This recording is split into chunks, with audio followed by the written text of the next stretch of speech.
And we are live. Finally, I got some time to talk about this Super League thing. And I'm not going to lose, okay. I'm not going to lose my mind like everyone else. I'm not going to lose my mind. That's why it took so long and I didn't, disrupt my Sunday afternoon hangout with my wife to run on here and overreact and cry about the Super League because we don't even know what's happening. We as fans, we're the last to know. We're in the dark here. We are in the dark here. Okay? We are treated as simply followers. We are treated as simply followers. Like every single thing they do, we follow, basically. Because our love for the sport would always be exploited. Note what I just said. Our love for the sport would always be exploited. So I'm not going to go crazy here. Oh my God, Super League. Oh my God, the world is ending. Football has just died. You're overreacting. You are overreacting. But I'm not for the Super League. I'm not saying, let's get the Super League going. Let's get the Super League going. And I don't like the idea of a Super League either. You see what I mean? But what we're going to do, we're going to take our time. I have time. I went to work already. I have time. I already spoke to my wife. I said, wife, listen, I have to sit down with the boys and girls. And I have to talk about this Super League thing. I have to break this down. And I have to do it a bit differently than most people have been doing it. Because from what I've seen, I've watched quite a few videos today. And from what I've seen, everyone's losing their shit over this. Every single one is losing their shit over this. And you could tell how vulnerable we are. You can just tell how vulnerable we are. You see what I mean? The whole football community, maybe not everyone, but most people are simply losing their shiznits over this thing without really sitting down and say, wait, why would 6 of the biggest clubs in England choose to come out and do this? To us, at first glance, it seems very irresponsible, right? It seems very, very irresponsible. But if you really sit down and you analyze, why would they do something like this? Why? Why would they form a breakaway league from the UEFA Champions League? Why? There must be some problem with the UEFA Champions League. The bigger clubs must have a problem with the UEFA Champions League. The bigger clubs in England, the clubs in Italy, the clubs in Spain. Well, 3 of Spain's biggest clubs. If you take those clubs out the league, it's over for the league. You see what I'm saying? Why would those clubs come out and form or threaten for a breakaway Super League? It means that something is brewing here. It could either be a threat or it could be a real thing. Guys, let's take a look and let's talk about what is the European Super League. I almost said UEFA here, but it's not UEFA. Let's take our time, not lose our shiznits, and let's take a look at this thing, okay? So, bam. What is the European Super League? Everybody already had their say. Everybody went live for 2 hours, 20 minutes, 4 hours, 6 hours. Everybody had their say already. Let me have my say. This is how I'm going to do this. I'm not losing my shiznit here. And I'm going to get deep into this and I'm going to show you guys exactly what's going on and just show you guys that some people just love to bandwagon things. It's a great opportunity to spew out videos, you know what I'm saying? Yeah, a lot of views out here. Fans being exploited once again. And guys, if you're here running upstairs, that's my little 2-year-old pocket rocket running up and down. All right? So we're going to take our time and we're going to break this thing down. We're going to look at all the facts. You see what I'm saying? Forget about all the opinions right now. We're going to look at the facts. A lot of people have a lot of opinions, and then you know what? Two months from now, you wonder if it's the same people. You see what I mean? Sometimes you wonder if these are some of the same people 1 year ago that were actually rooting for Manchester City to get points deducted, title stripped, banned. The same people, the same exact people, when City went on to be proven innocent against who? UEFA. And then the same clubs are together with City with the Super League idea. You get it? Guys, do not be fooled. Do not be fooled and stop pointing fingers and know the real enemy here. Let's take a look at the Super League and what it is. Okay? So this is goal.com. Big up to goal.com. I've been, going to this website for years. I just love, it's very easy to use. It's very intuitive in my opinion. And it says Premier League. What is the Super League? European club breakaway tournament format and teams explained. Guys, bear with me, and you could read along here by Katie Siriga, updated 3 hours ago. Let's take a look at this. Let's break it down. Let's do things a little different here, because I have to do things a little different because, guys, I am not from England. I'm from St. Vincent and the Grenadines, and big up to the people in St. Vincent and the Grenadines currently dealing with a volcanic eruption as well. So big up to all the Vincy Massive as well. And if you don't know, St. Vincent was owned by England. So I have all freaking right. The Premier League is mine too. Anyways, let me continue. All right? Europe's biggest teams are set to break off and form their own separate Super League in a move that has been widely condemned. Here's all the info. The world of football was rocked when the announcement of a breakaway Super League featuring Europe's most elite clubs were confirmed in April 2021, with the move set to change football as we know it forever. Guys, bear with me. We have to do this. We have to do this thing properly. All right? I don't want to give you guys wrong information. I want to quote this from, good sources. Reports of such a league forming have been circulating for years. We've been hearing this, guys. We've been hearing this. No one has taken it serious. But if you guys don't realize, UEFA has taken this thing serious. UEFA knew about this. They have taken things serious because I will get to it, but they have even come up. Listen to me, people. They have today came out with their own Super League. The new proposed Champions League format. It's a Super League. It's a Super League. The biggest question here is just who's going to have the power and who won't. That's what I'm telling you. We're going to break this thing down sensibly.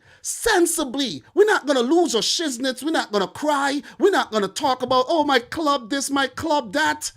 I'm a follower of the club, okay? A lot of people are saying, oh, yeah, if the club go and play in the Super League, I'm not going to watch. You're lying. You are a big liar. What are you going to do? You're going to become a fan of Brentford, Barnsley, one of these teams? That's what you're going to do? No, you're going to watch the Super League every Tuesday and Wednesday when it plays. That's what you're going to do because you are a follower. You are a follower. You're just overreacting right now. Okay? Because little did most of you know, the Champions League in its original format used to be the purest thing that football could have ever had. The first format of the Champions League where the winner from every single country in Europe took part. That's the real Champions League. So what's happening right now has happened before.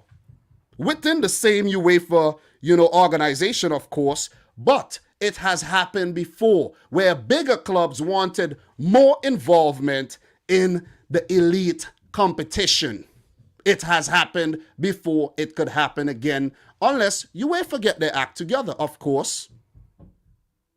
think about this. Think about this. And we're going to get deep into this. We are going to get deep into this. And I'm going to continue my reading. Okay? Reading is fundamental. It is one of the most fundamental things that you can do. Read. Get the knowledge. Understand what you're reading. Reports of such a league forming have circulated. Listen, I need to get this kid stop running, okay? Just give me 1 second. Just give me 1 second.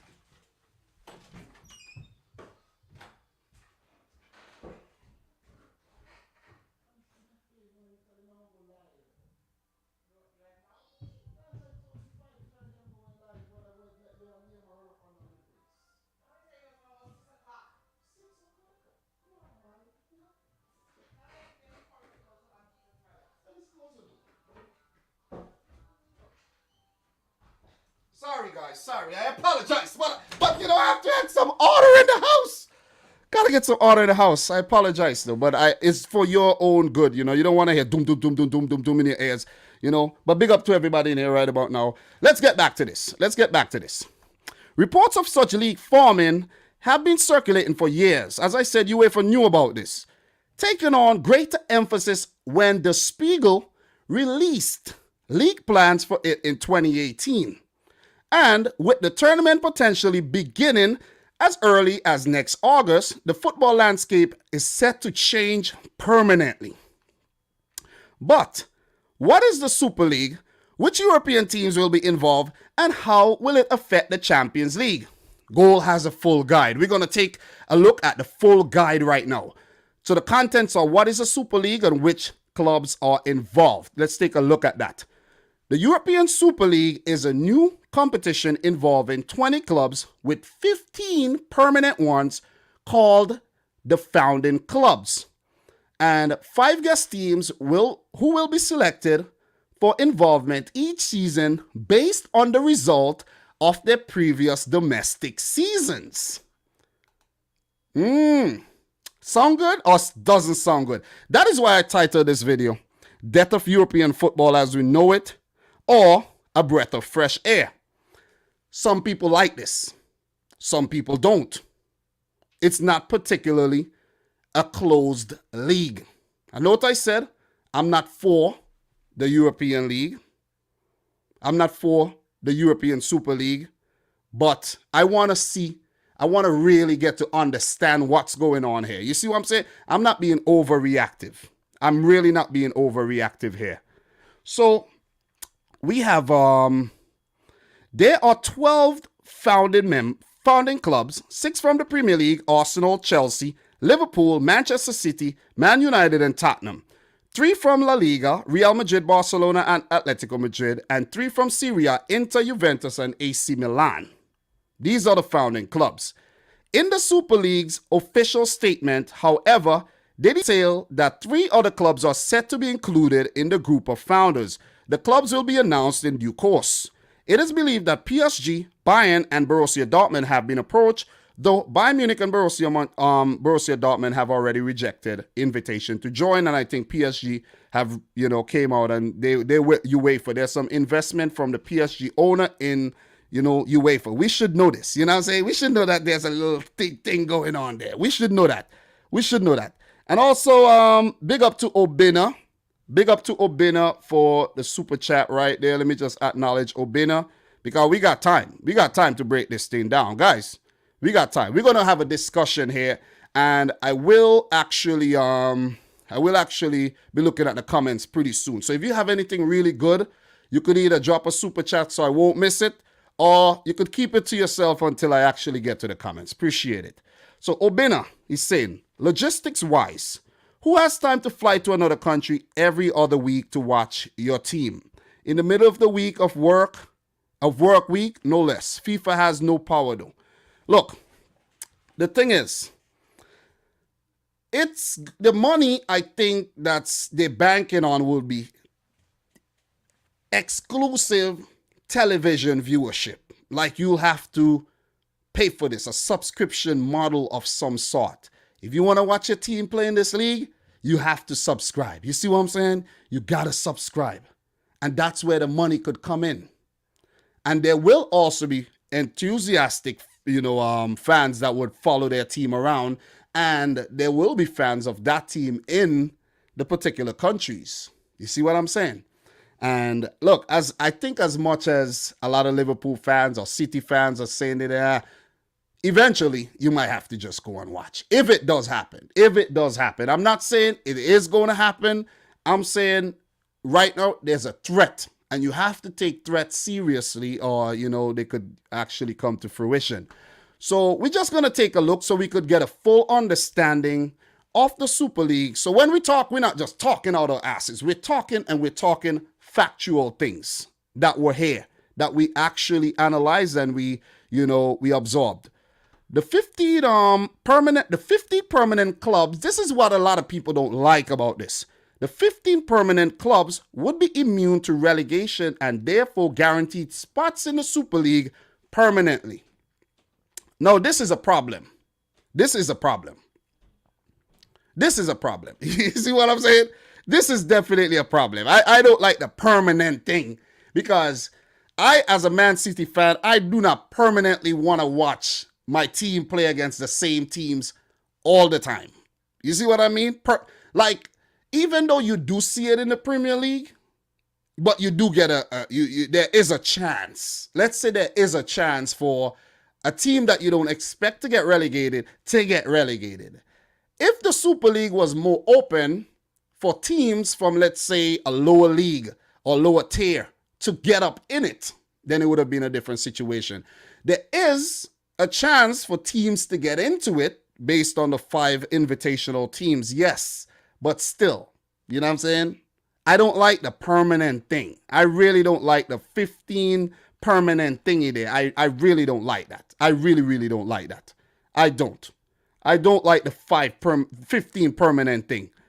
That is something I definitely have a problem with it. I like that your team could get relegated or you could be in danger of getting relegated. I don't want you to be like, yeah, whatever. Let's just play a rotated 11 because, okay, we're going to be in the league next season anyways. Like, okay. And the 5 invitational teams, no, unless they perform well, they won't come back next season to get that revenue. Guys, it's all about revenue, Do you know it's all about money? It is all about money. This thing is all about money. And we're going to get deeper and deeper and deeper and deeper into this thing. But you got to stay. Let's get deeper. I'm telling you, I'll be doing this thing a little different than a lot of people. I have my notes. I took my time. First, we must know what the Super League is, and that's what we're looking at. I have my notes. Who will participate in it? We've already covered that. And we will also take a look at what UEFA and FIFA has come out and said. And we're going to delve into that, and we're going to really, we're going to skin it, and we're going to get down in the nitty-gritty of it. And at the end of it, we're going to really know what's going on with this Super League thing, okay? We want to know who are the real villains here, or who are the heroes, if there's any heroes or villains in the thing, you know what I'm saying?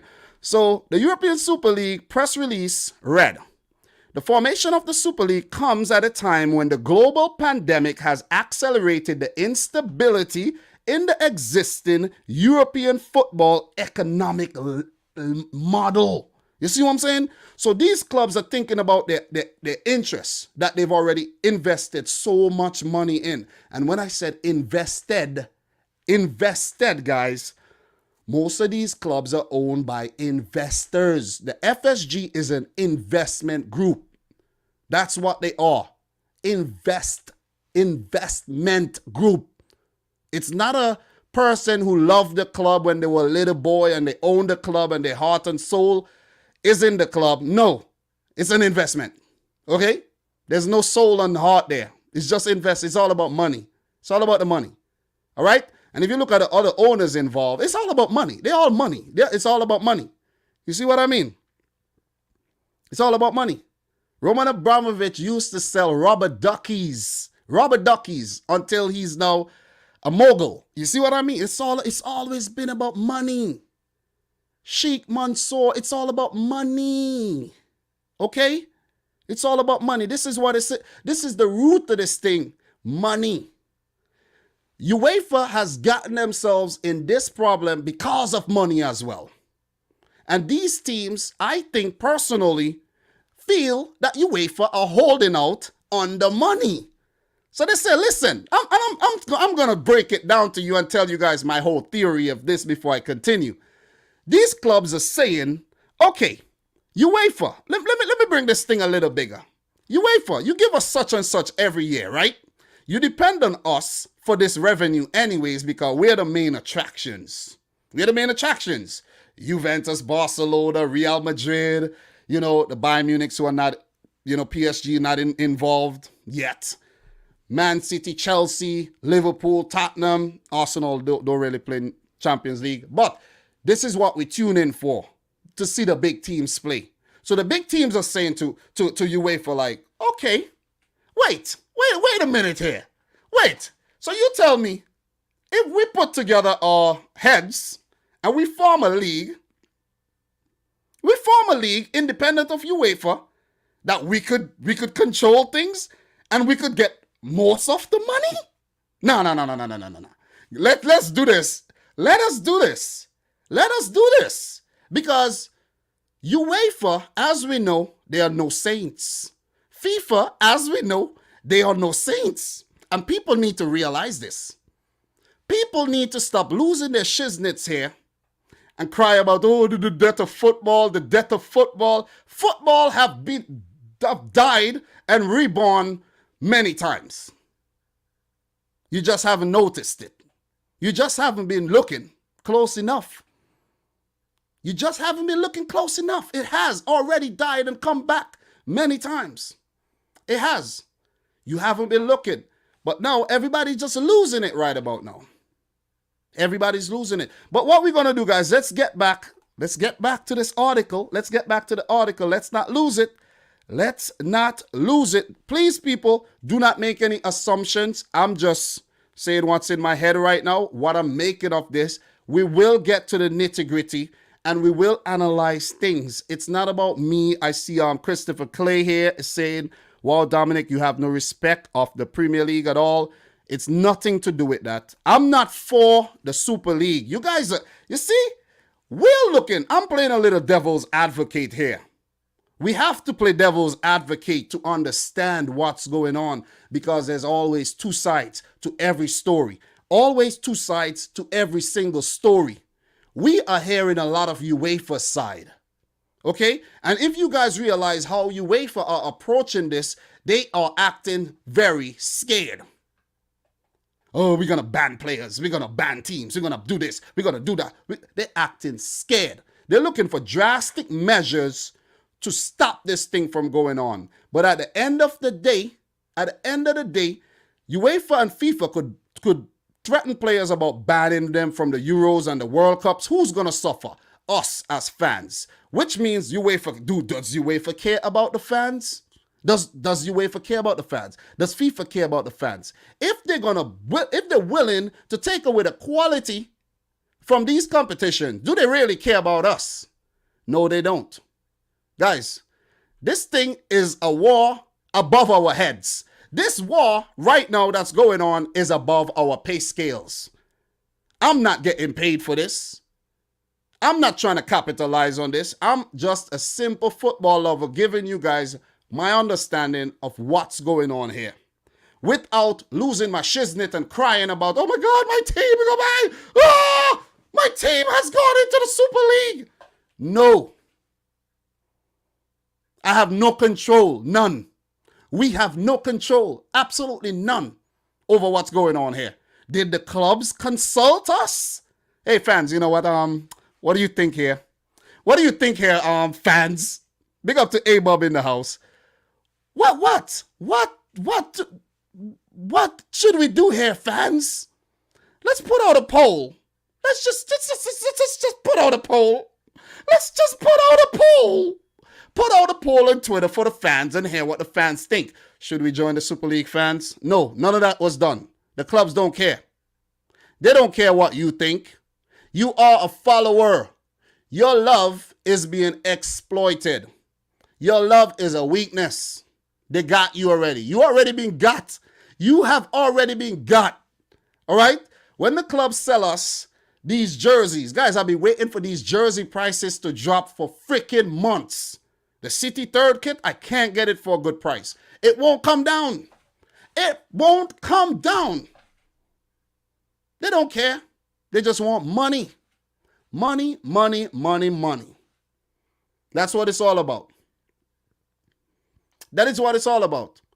The players, you people are expecting the players to come out here and say things. Some have, okay. Do these players care about us, really? Listen, I have to work all year for the money that, let's say, an average player makes in 1 week. Like, come on. You see what I'm saying? Like, we need to open up our eyes and stop being so myopic here. We don't need to do that. Okay? We do not need to do that. We need to understand what's fully happening here. People are too sensitive and letting their passion get the better of them. That's what's going on here. That is what's going on here. And we will continue going into this. We will continue looking into this article. That's what we're going to do. Listen, I have all night. I have just started. I have just started. And I have some people that I want to call out to. You see what I mean? I have some people that I want to call out because there's some people exploiting this thing. They are.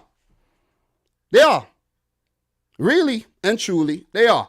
Okay, so let us continue reading this article here. Follow me, guys. Follow me. We're right there further.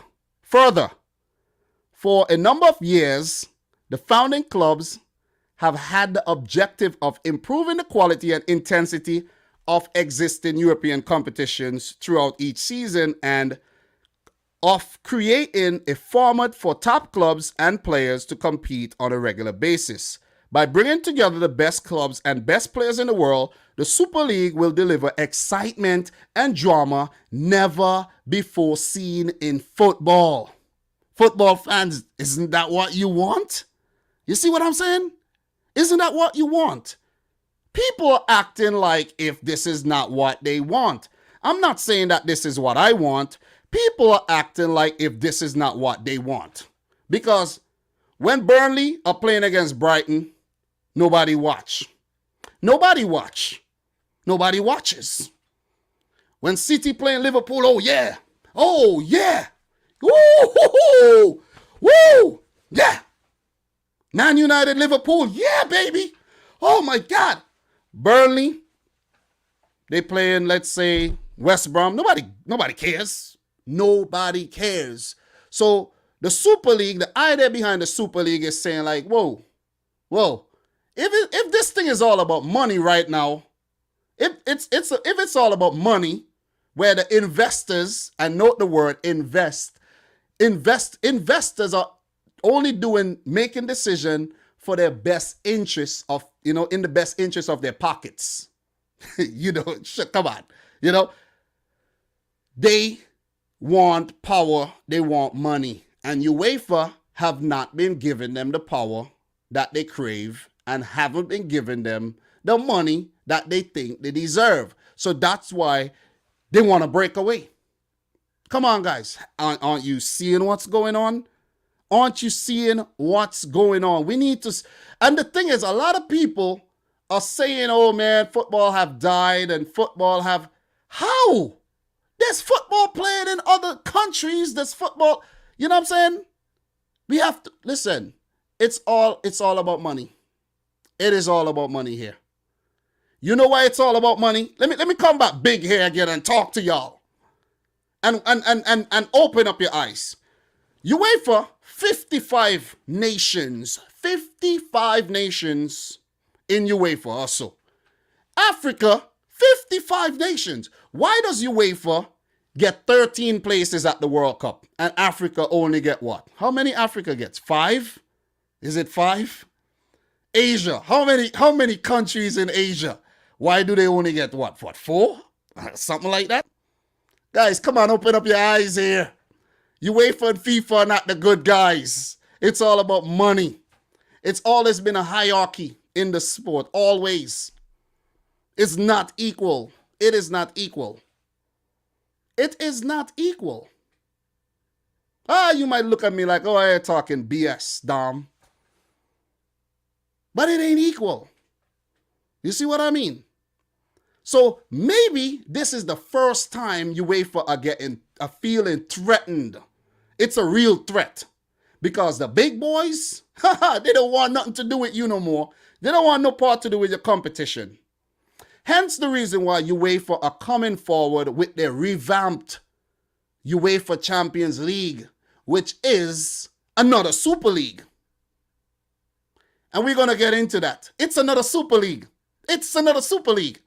Why do you need 4 teams from England, and 4 teams from Germany, and 4 teams from Italy, and 4 teams from Spain?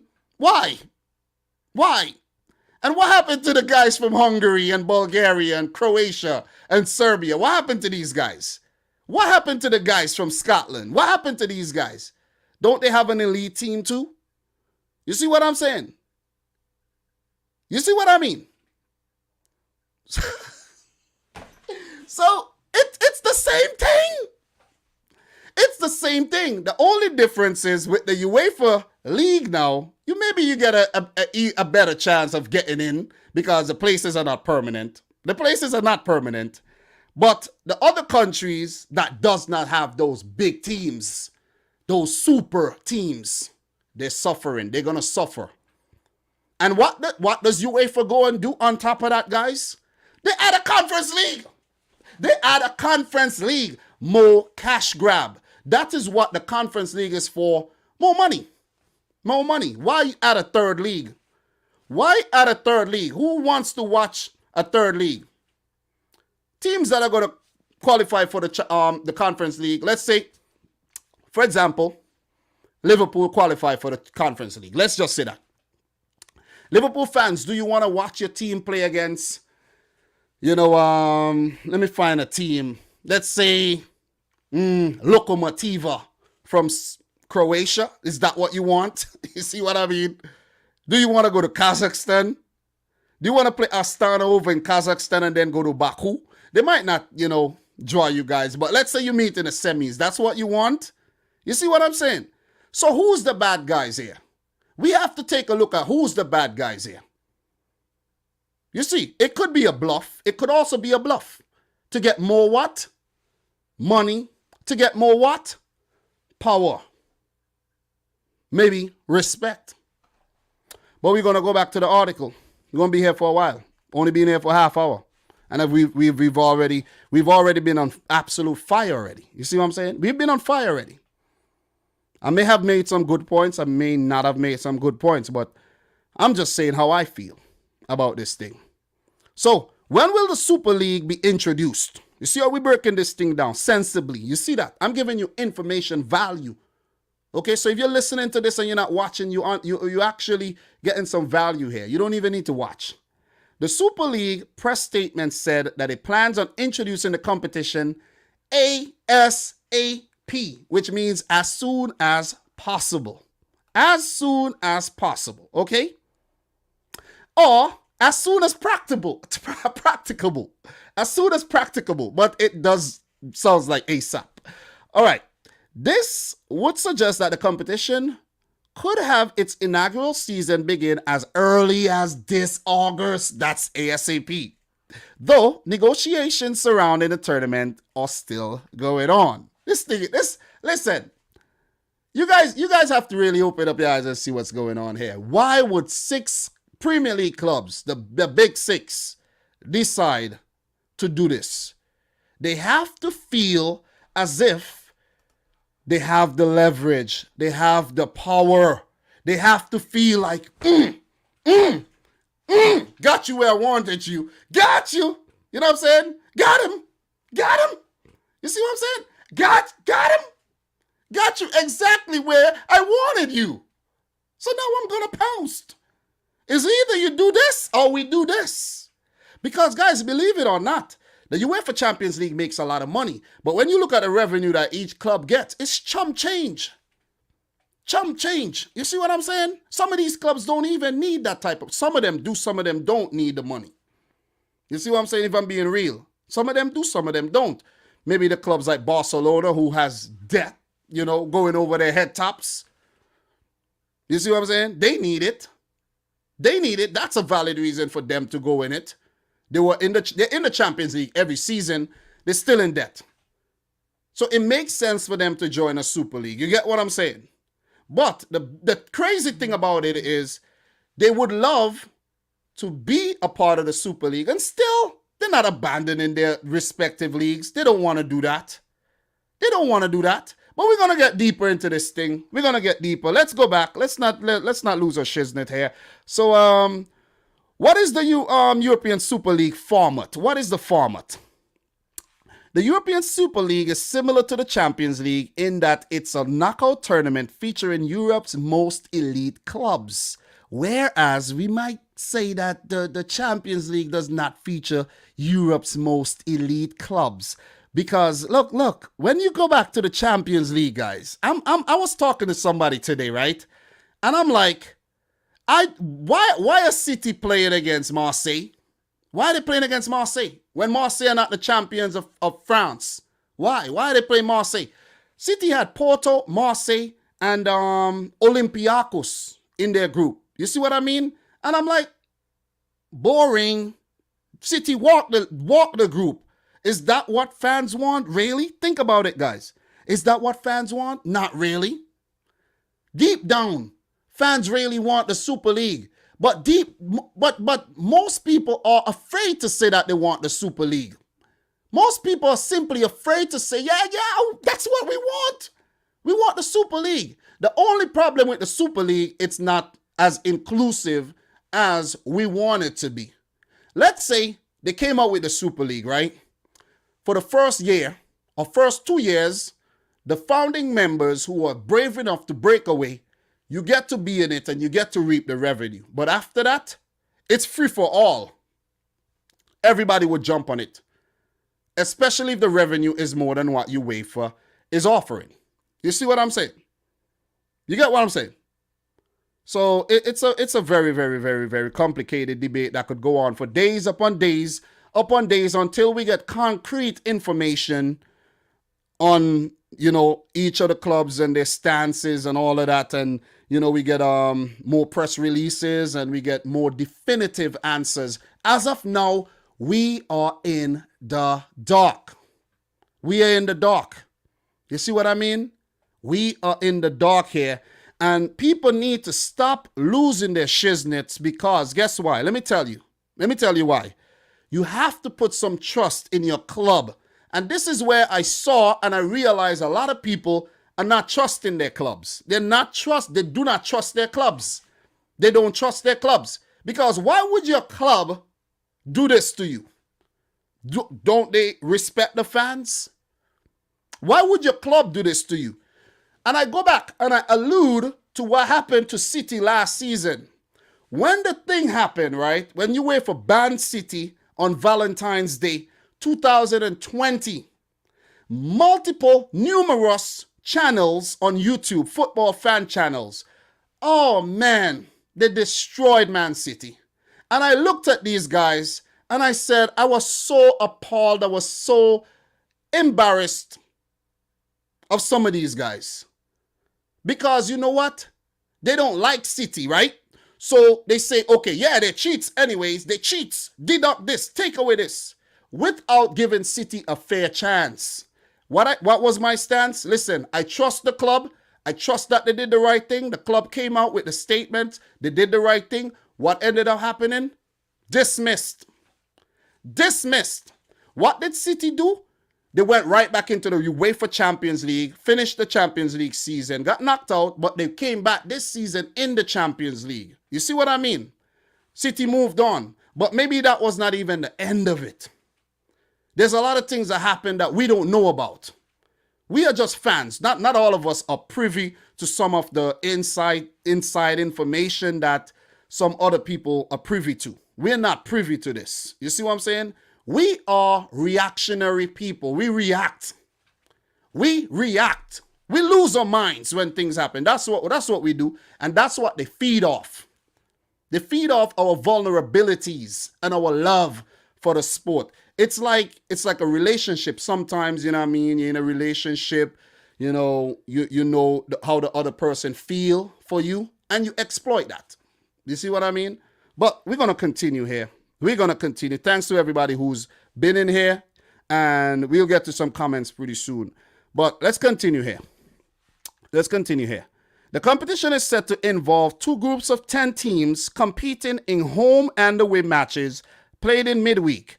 At the end of the first round, the first three who finish in each group will automatically qualify for the quarters. Let me repeat that. At the end of the first round, the first three who finish in each group will qualify for the quarterfinals. Well, it should be 4, right? The competition is set to involve two groups of 10 competing in home and away matches played in midweek. At the end of the first round, the first three who finish in each group, well, that's 6, will automatically qualify for the quarterfinals. The quarterfinals have 6. The 4th and 5th place teams will then face each other in a playoff match. Oh, okay. I jumped the gun there. See, can't jump the gun. The 4th and 5th place teams will then face each other in a playoff match for the 2 remaining places in the quarterfinals. Quarterfinal and semifinals will be played on home and away basis, with the final being played as a single leg fixture at a neutral stadium in May. The clubs who make up the 15 permanent clubs, however, will be immune to elimination from the competition even if their performances are consistently poor. And this is what I don't like. This is what I despise. This is what I don't like. And this is one reason I don't really like the MLS like that, because the MLS has this model where there's no relegation, there's no promotion, and I do not like that. So a team could be like last and be like whatever. It's like the NBA model. It's like let's say Major League Baseball. It's an American sport model, basically. And I don't really watch American sports, to be completely honest. But are they successful? Yes, they are. Are they not successful? Yes, they are. Are you not entertained by them? Yes, you are. You see what I'm saying? Forget about the group stages. The group stages will be just like the Champions League group stages, guys, where you're hardly ever entertained. But when you get to the real nitty-gritty, even though your team will be back next season, you don't want to place last. Open up your minds, people. Open up your minds. Things are always going to change. Look at the world we're living in. Things will always change. People do not like change. People say they grew up watching the Champions League. They do not like change. People do not like change. But as I told you guys, from doing some research, I went back and everything. The Champions League used to be pure. It used to be a purist tournament where winners of each country would play against each other. Only one team would represent another country, each country, unless the winner comes back and then the runners-up will come in. That then is when the only time you'll have 2 teams from the same nation. And that's something to fight for, because listen, you want to be in the Champions League next season to play against the biggest teams around Europe. You want to win the league. Yeah, you know what? Yeah, let's fight for top 4. Like what Liverpool are doing right now. And that's no shots at Liverpool, but it's just an example. Like Chelsea are doing right now. Let's fight for top 4 to get Champions League. You see what I mean? You understand what's going on here. UEFA has created a monster, and the monster is coming back to haunt them in their dreams. They've created the monster. They have created their own monster. They created this. Think about it. Just take a moment and think about it. They created the monster. They created the monster. They made these teams feel like if they're big. If there was no second and third and fourth, or even, 5 teams from one league in the competition, these teams would have had to win their respective leagues in order to feel like they're freaking big or feel like they're a super club. How is Tottenham a super club? Tell me. How has Arsenal been a super club? They were, but they're no longer a super club. You see what I'm saying? So that's where the problem lies. You cannot be rewarded for mediocrity, and That's where the problem lies. You are not going to be rewarded. Okay, let me rephrase. You are only rewarded on merit. And that is fair. You are only rewarded on merit. And on these grounds is where the Super League won't get the backing from us, the people. Okay? It won't get the backing from us. But let's say the Super League has to happen and it goes on. It happens. Do you have the balls to ignore the Super League? As much as you're talking right now, do you have the balls to ignore the Super League?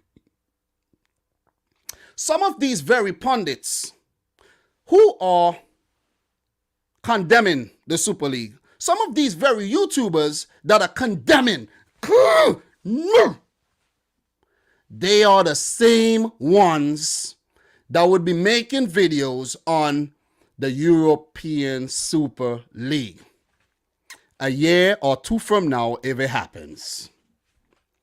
See the hypocrites, them a galang, yeah. See the hypocrites, them a... Don't be a hypocrite. Understand what's going on. Learn both sides. And just step back and just observe. Because at the end of the day, you don't have a voice. You don't. You don't. You see what I'm saying? You don't. You really don't. People are making a big uproar. Listen, man, I'm not going to get into, I don't want to touch on certain topics here today. I want to be too controversial. But what we're going to do, we're going to get back to this thing. How will this impact the Premier League, La Liga, and Serie A? We're looking at the hard concrete detail here. And then I back it up with some commentary. That is how you write in school. That is how you pass tests and things like that. All right? I was a master writer back in high school. And, I learned to speak very well in high school. I try not to use too many big words because one time I was in college, the professor told me, don't use these big words. Stay simple so that everyone will understand you. So everyone will understand you. Okay? So I promise I won't be using too many words that you don't understand. How will this impact the Premier League, La Liga, and Serie A? At this point, the Super League has stated that its fixtures will take place in midweek. The slot traditionally saved for European fixtures as domestic games are played at the weekend. The vision is that the Super League will be played concurrently with the domestic competitions like the Premier League, as the Champions League has been played. But there are concerns that the top clubs will have virtually less motive to do well in their respective leagues due to their permanency of their participation in the Super League. This could be true and it may not be true, because at the same time, even if you're just playing in the league for your place, you're going to be in a Super League, you're playing in the league for your prestige. You don't want to come last. You don't want to come last because you don't want to get relegated from the Premier League, but you're still playing in the Super League. You see what I'm saying? So I could poke a hole in that logic right there. Teams would still be competitive. Teams would still be competitive. You understand what I'm saying? I think the drop-off may then happen in the Super League because you're already there. You can't get relegated. But at the same time, you don't want to lose to Barcelona. You don't want to give them bragging rights. These are only theoretical things that we're talking about. It has not happened. It has not happened as yet. Okay? So we're not going to lose our minds here. We won't. We won't. So let me continue. And you guys are seeing the article right here. Let me continue. The nature of the domestic leagues is to breed competition for a Champions League spot. But with the Super League, that becomes irrelevant. But, guys, this was never the case. This was never the case. This is just the new norm. Hence the reason why I said UEFA made this monster. UEFA made this monster. You get what I'm saying? Just think about it. if UEFA had not changed the format of the original Champions League, which maybe it needed a little revamping, but maybe not isolating, maybe not ostracizing the clubs from Hungary, the clubs from Bulgaria, Romania, clubs like Steaua Bucharest, Red Star Belgrade, Dinamo Zagreb, these clubs. Maybe if you didn't do that and invite more teams from the bigger leagues, this would never have become a threat. This would never have become a threat. Think about it, guys. Think. You see what I mean? I do not like the model that the teams are permanent. I don't like that. I really don't like that. I don't like it. I like the Champions League. I ain't going to lie. I like the Champions League. You see what I mean? But is the Champions League perfect? No, it's not. And that's the reason why UEFA are revamping their Champions League as well, which we will get to. We have time today. It's only 6 o'clock. We have time. My time, Eastern time. I live in America. It's only 6 o'clock. We have time. And we're going to take time. We're going to take time and we're going to break this thing down. All right? Because I have a duty to do this. I waited and I waited and I waited. I didn't just jump and be impulsive, and I waited. Do not be narrow-minded. Do not be stubborn and hard-headed. Make intelligent decisions. Make intelligent comments. Just think about what I'm saying. Take a moment. People watching this, take a moment and say to yourself, what is really going on here for real, man? This guy Dominic got me thinking, what is really going on here? What is really going on here?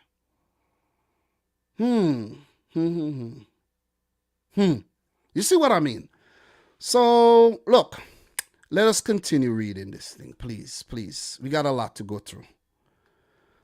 The founding clubs would be guaranteed, in a manner yet to be defined, the certainty of taking part in the richest and arguably most prestigious competition, regardless of the results obtained on the field in their domestic leagues. This then would inevitably be opposed by the other clubs. And this is why I said no inclusivity. We need a Cinderella story. But there could be, as I said, and as we saw before, teams could be invited. Like, let's say we had a Leicester City story. Bam! Leicester City into the Super League next season because you were great. You see what I'm saying? But it's only 5 spots. But who says that this competition, and that's what I'm telling you guys, open up your mind and think. Just think. Let's think. Let's be innovative here. You know what? Let's be innovative. It's for example, when the inclusion of, when we first heard about cryptocurrency, like a freaking cryptocurrency in my ears, man. I only want to talk about cash money. I don't want to hear nothing about the cryptocurrency. All right? What's happening now? You're seeing a shift. It's just an example. When I saw that Watford had a sleeve sponsorship by Bitcoin, I laughed. I literally laughed. But if I was smart then, I would have looked into Bitcoin and I would have been like, this is something, Let me find out how much for a unit of Bitcoin. And then I looked in and I saw that it would have been cheap and I would have bought a lot. And you know what would have been going on today? I would have had a lot of money. I would have cashed in and I would have been, well off. But we have a tendency not to accept change. We have a tendency to just be stuck in our old traditional ways. We're comfortable. You know what I'm saying? We like to go to work 8 hours a day, 40 hours a week, put in some overtime. We want to put in 20 hours overtime. Man, the overtime is good this week. It's good. We want to kill ourselves. That's what we want to do, to make money. But people are getting smarter. And I think these clubs, going back to the original statement, these clubs have gotten smarter. Your club have gotten smarter, and you need to trust your club. You need to trust that your club is making the right decision for everyone else. It could be a threat. It could be a threat. It may not be a threat. But if you really look at it, most of the times, every year in the Champions League, it's the same teams all the time. Same teams every single season. Does West Ham get Champions League money? How many Premier League teams get Champions League money? The big six. That's it. That is it. A few exceptions here and there. That is it. 6. Go over in La Liga. 5, 4, 5 or 6 of them. You see what I'm saying? So guys, do not condemn things. Do not be stuck in your old ways. Understand things, analyze things, and then you say, oh, now I see why this is happening. Now I see what's going on here. You see what I mean? The clubs feel like as if UEFA are using them. UEFA are using them, you know what I'm saying? You're using me, UEFA. We're the main attraction here, but why do we get such a small slice of the pie when we could get more of the pie if we form our own league? Think about it. So UEFA feeling threatened, be like, oh my God, we're going to ban players, we're going to do this, we're going to, oh my God. Wow. You see?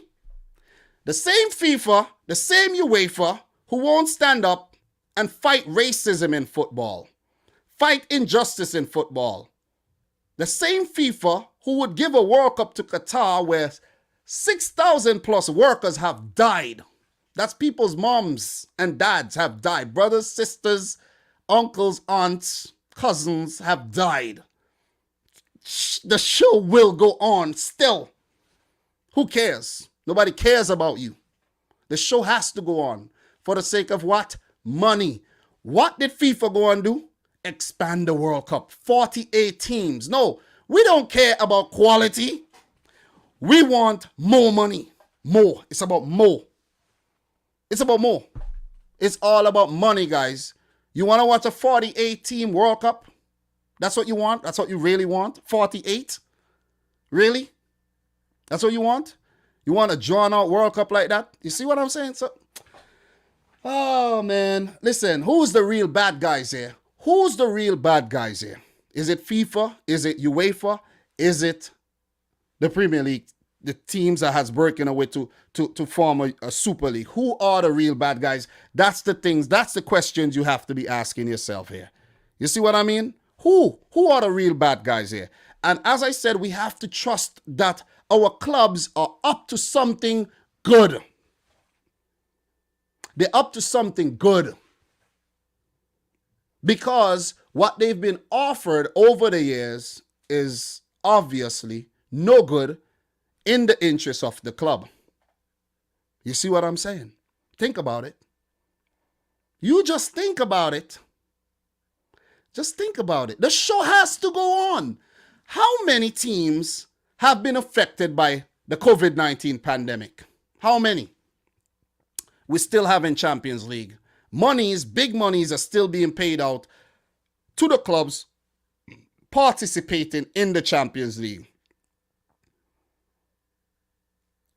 A lot of monies could be given to these smaller grassroots clubs who are furloughing workers, can't pay their players. Some clubs going extinct. Bury, Bolton almost. You know what I'm saying? Why are the governing bodies not doing something? You see what I mean? Guys, this thing could get really, really deep. It could get really, really deep. So if you want to lose our shiznits over a proposed Super League, where I've never seen such a buzz. Listen, since doing this in 2017, I've never seen such a buzz on YouTube, in the football YouTube realm, about nothing else. I've never seen it. I've never seen it. This, and when City got banned, it was crazy when City got banned. And then this one. This has created some of the biggest buzz.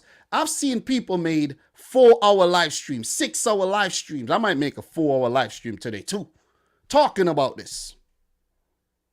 This have really shaken up the football world. Maybe the football world needs a shakeup. Maybe not in the form of a European Super League, but maybe it does need a shakeup. And maybe this is what the clubs are trying to indicate. A shakeup is needed. A shakeup is needed. Why did these same clubs came up with Project Big Picture a couple months ago?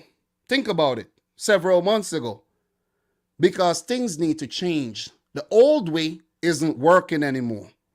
It's failing. Things need to change. Things need to change. It's all about money at the end of the day.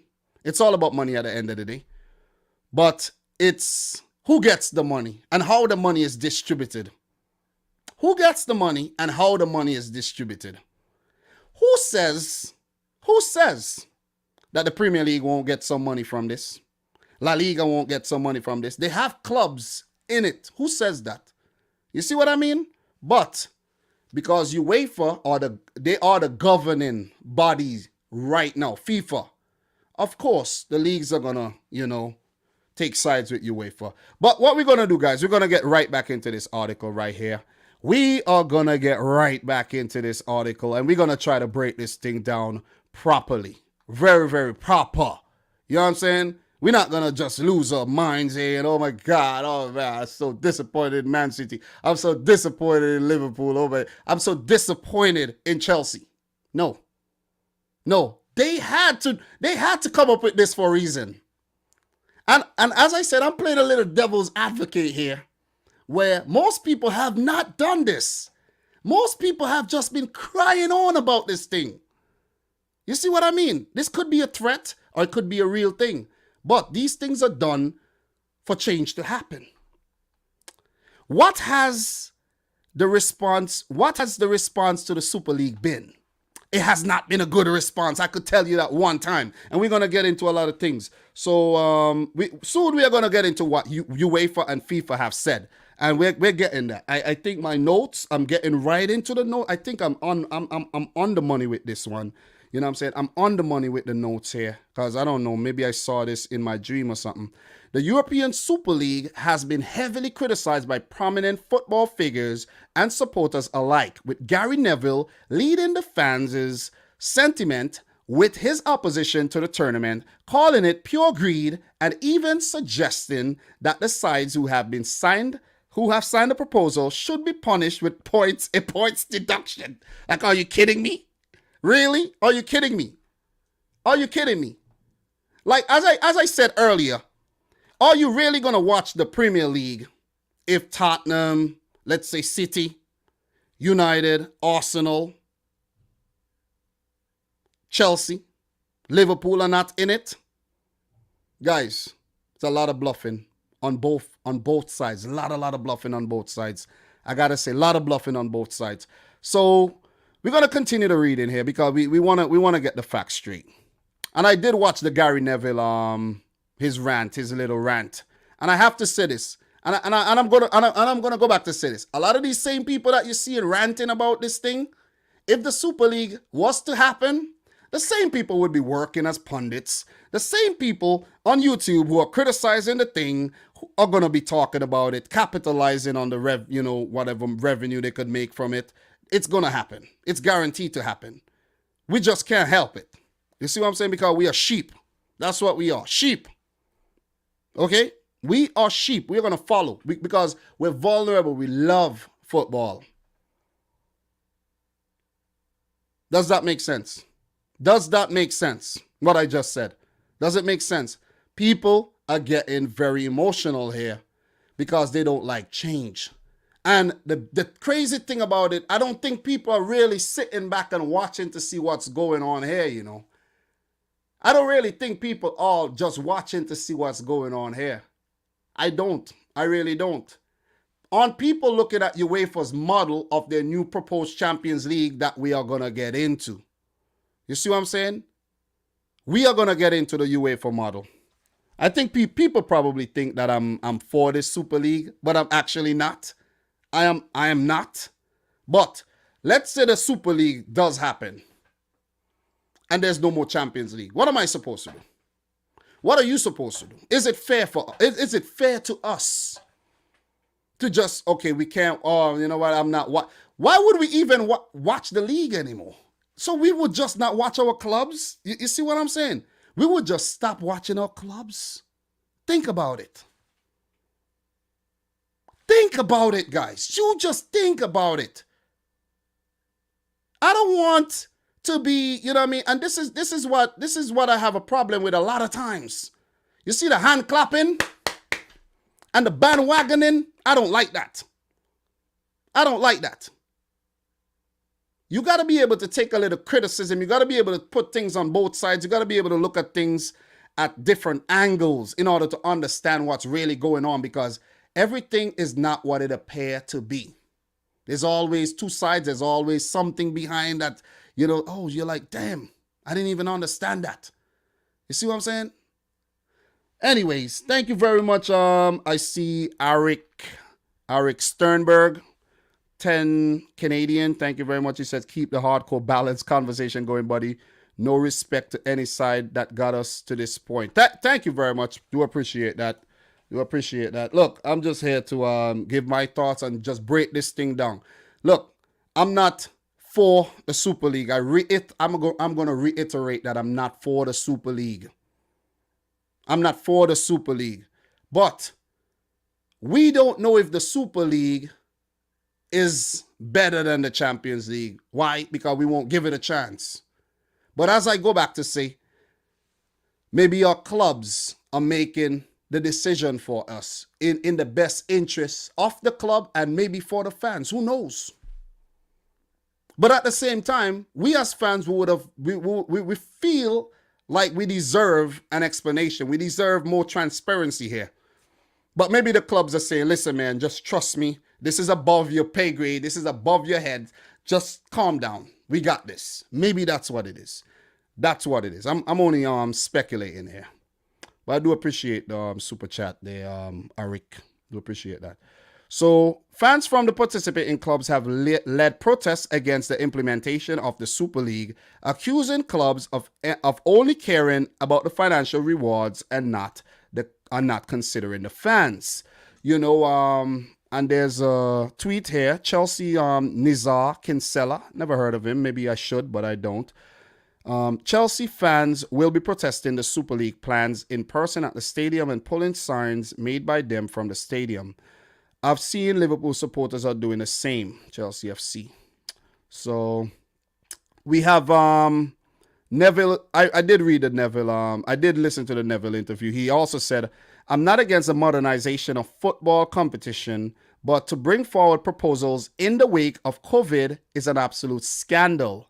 United and the rest of the big six clubs that have signed up to it should be ashamed of themselves, Neville told Sky Sports. Then again, we don't know the reason why. Well, we know the reason is money, but we just have to wait and hear what the clubs really say. Like the spokespeople from the clubs come out and say, okay, this is why we did this. And then we will be like, oh, okay. So he also said it's been damned, and rightly so. I'm a Man United fan and have been for 40 years. I'm disgusted with Manchester United and Liverpool most because those are clubs, you know, they term as the people's club. They've been around for a very long time and they've been the two most successful clubs in the nation. So he also said, Liverpool, they pretend you'll never walk alone. The people's club, the fans' club. Man United, 100 years, born out of workers around here, and they're breaking away into a league without competition that they can't be relegated from. That's the problem. I don't like the whole thing that you can't be relegated from the league. You see what I mean? But at the same time, guys, fans might be split on this right now. But this thing could actually be better. Think about it. It could actually be better than what we have now. It could actually be better. And note, I'm playing a little devil's advocate here. It could be better. We don't know that yet. It has not happened. We don't know. We might like it. You never know. That's how people are. Listen, humans are like this. At first, they're like, oh, yeah, no way. But when it happens, you're like, whoa, I kind of like this, you know. If you guys want to be a part of this, you better perform well to be invited. You see what I'm saying? And you know what? When you're in this, you're guaranteed money every single season, independent of what UEFA used to give. 15 clubs, big clubs, trying to secure their financial futures in this climate. That's what the Super League is all about. That is what the Super League is all about. And we're going to get deeper into things. You know what I'm saying? I'm going to be playing devil's advocate as I go along because, look, as far as I know, look, I was hell-bent on not buying a new car. I'm like, hell no. My car is good. I'm hell no. This is good. I had to get a new car. I'm like, oh my God. God damn. Oh my God. This feels good. You see what I'm saying? So we need to just calm. Just calm. That's all I'm saying. That's all I'm saying. Let's just be calm here. I'm just giving my thoughts. I'm just a little small YouTube channel, you know what I'm saying? One man army doing my thing, you know what I mean? We ain't got 1,000 people in here watching along, you know what I mean? I'm late, but still, it's all good. I'm still gonna break this thing down, give my thoughts on this. You see what I mean? But I think I could be onto something here. All right? So what we're gonna do, this is a whole lot of things. You know, we're not gonna go through Neville's stuff. We're not gonna go through that too much. But what we could also let's take a look at let's just take a look at this here. So let's just finish what Neville was saying. He said, deduct them all points tomorrow, put them at the bottom of the league and take away the money from them. Seriously, you've got to stamp on this. It's criminal. It's a criminal act against football fans in this country. Make no mistake about it. This is the biggest sport in the world. It's the biggest sport in this country, and it's a criminal act. As simple as that. UEFA have also heavily opposed the tournament, with President Alexander Seferin vowing to punish Super League participants and threatening to ban individual players from the World Cup and Euros. Who does this? Who does this? Who threatens and ban when they feel threatened? You see what I'm saying? People who are opposed to competition and change. People who want to keep that power. Guys, just think about it. Note I said I'm not for the Super League, but I want to analyze what's going on here. I want to really get to the bottom of why these clubs have really come out and want to break away from the Champions League. Don't we all love the Champions League? I thought we all loved the Champions League. I really did. The Champions League is still going on. Like, why would they do this? Why would City, when they have their best shot of winning a Champions League, Chelsea, one of their best chances of winning another Champions League, Real Madrid love to win Champions Leagues, why would they now come out and do this when the competition is still going on? Why? Why would Man City do this when they're on top of the league? Why would they put another league title in jeopardy? You see what I'm saying? They have to know something that we don't know. They have to have some type of leverage that we don't know they have. You see what I mean? You know, like if you know what I mean, you play a game and you know you got some kind of secret weapon you could use. That's maybe that's what they got. Maybe that's what they have. That's all I'm saying. That is all I'm saying, man. You know what I mean? So, look. That is all I'm saying. I know, look, I'm reading some comments. I know a lot of people, you know, they're just simply on one side. That is it. No Super League. And I said no Super League, and that's it. No Super League. Only Champions League. The Champions League can't do no wrong by me here. All right? That's it. Nothing else. Only Champions League. Guys, come on. We're in 2021. We just went through a whole pandemic. We just went through a whole pandemic. And I've learned a lot of things during the pandemic too. A lot of things. A lot of things. A lot of things, you know. Companies are only going to look out for things in their best financial interests. It's all about money at the end of the day, guys. All about money. We got a raise at work last year. You know what they did? They took it away. They took it away and said, you need these requirements to get raises. You see what I'm saying? It's all about money, and I don't like when things are all about money. Money is good. Money is good. I like money. Listen, man, I like money, man. I like money. I've always been good with money. I like money.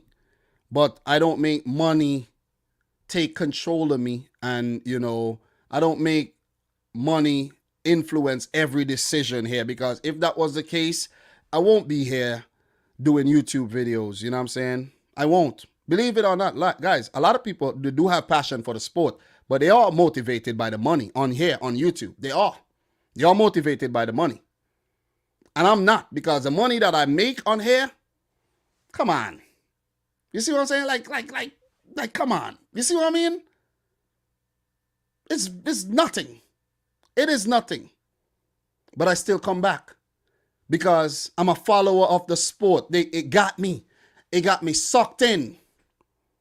I can't help it. I had to, listen, yesterday I went shopping, and when the whole thing happened, I didn't believe it. I was like, the Super League. And then I'm like, whoa, this thing is for real. I'm seeing official tweets by Liverpool, Chelsea, Tottenham, City nor United made any official things. I'm like, these Italian clubs, I'm like, this thing is for real. But I'm like, you know what? I'm going to sit here and I'm going to watch a movie with my wife. I was watching that movie called Synchronic on Netflix. It's really good. And I enjoyed the hell out of the night. I had some beers. And I'm like, I'm not talking about this thing until tomorrow, because I'm not motivated by capitalizing on this hype. I'm not. And a lot of people have been doing that. And I'm seeing right through everybody. I'm calling people out. And we will get to a session in this live stream where I'm going to show you guys some exact things that I've noticed. I'm going to show you. So, big up to A-Bob. He said, A-Bob, big up to A-Bob. My Grenadian peeps says, Dom, the Europa Super League sabotaged UEFA's announcement about the new Champions League format. All of the changes to the Champions League and the Premier League is because of the big clubs pressing UEFA. Look, UEFA had to do this because, guys, they feel threatened. They feel as if this league is a viable option. This Super League is a viable option for clubs. So they feel threatened. We're going to get into the nitty gritty. We're going to find out how much money we're going to get pumped in. We're going to get into all of that. This is I'm here for a while. I don't care if it gets down to only 10 people in here. I'm here. That's what I'm telling you. I'm motivated by the right things. I'm motivated by you, the people. Because when I made this channel to connect with football lovers all over the world. I remember when I discovered the World Cup back in 1998. The World Cup, I love it. Where the best players from the best countries come and play. I love it. You see what I mean? I love it. Absolutely love it. And then for FIFA now to go and say, okay, if these players participate in the Super League, they won't take part in a World Cup. Why would you do that to us? So why would you do that to us though? You sort that out with the Super League. Don't do that to us as fans. We don't deserve this. Who suffers in the end? You see what I mean? When the fallout happens, who's in the fallout taking all the freaking heat? Us. Us fans. So you guys, please, I beg you, stop taking sides with UEFA. Stop taking sides. Don't take no sides. Analyze the thing like a smart individual. Analyze it. Don't take no sides. Because is it in the best interest of the fans? No, it's not. Is the Super League in the best interest of the fans? Maybe. Maybe. Maybe. Maybe not. You see what I'm saying? If there was to be a Euro, think about it. European Super League, a lot of European players in it. You're going to watch the Euros without Cristiano Ronaldo, Bernardo Silva for Portugal, Bruno Fernandes, Joao Cancelo, Diogo Jota, and the list goes on. Are you gonna be a part of that? I don't think so. I don't think so. Big up to Foot Dribbler in the house as well. Big up to my boy Foot Dribbler. I don't think so. Are you gonna be a part of that? When the World Cup comes around in Qatar, a World Cup that Qatar should have never had. The Winter World Cup as that. When was the World Cup ever played in the winter of America? The winter of many countries. When?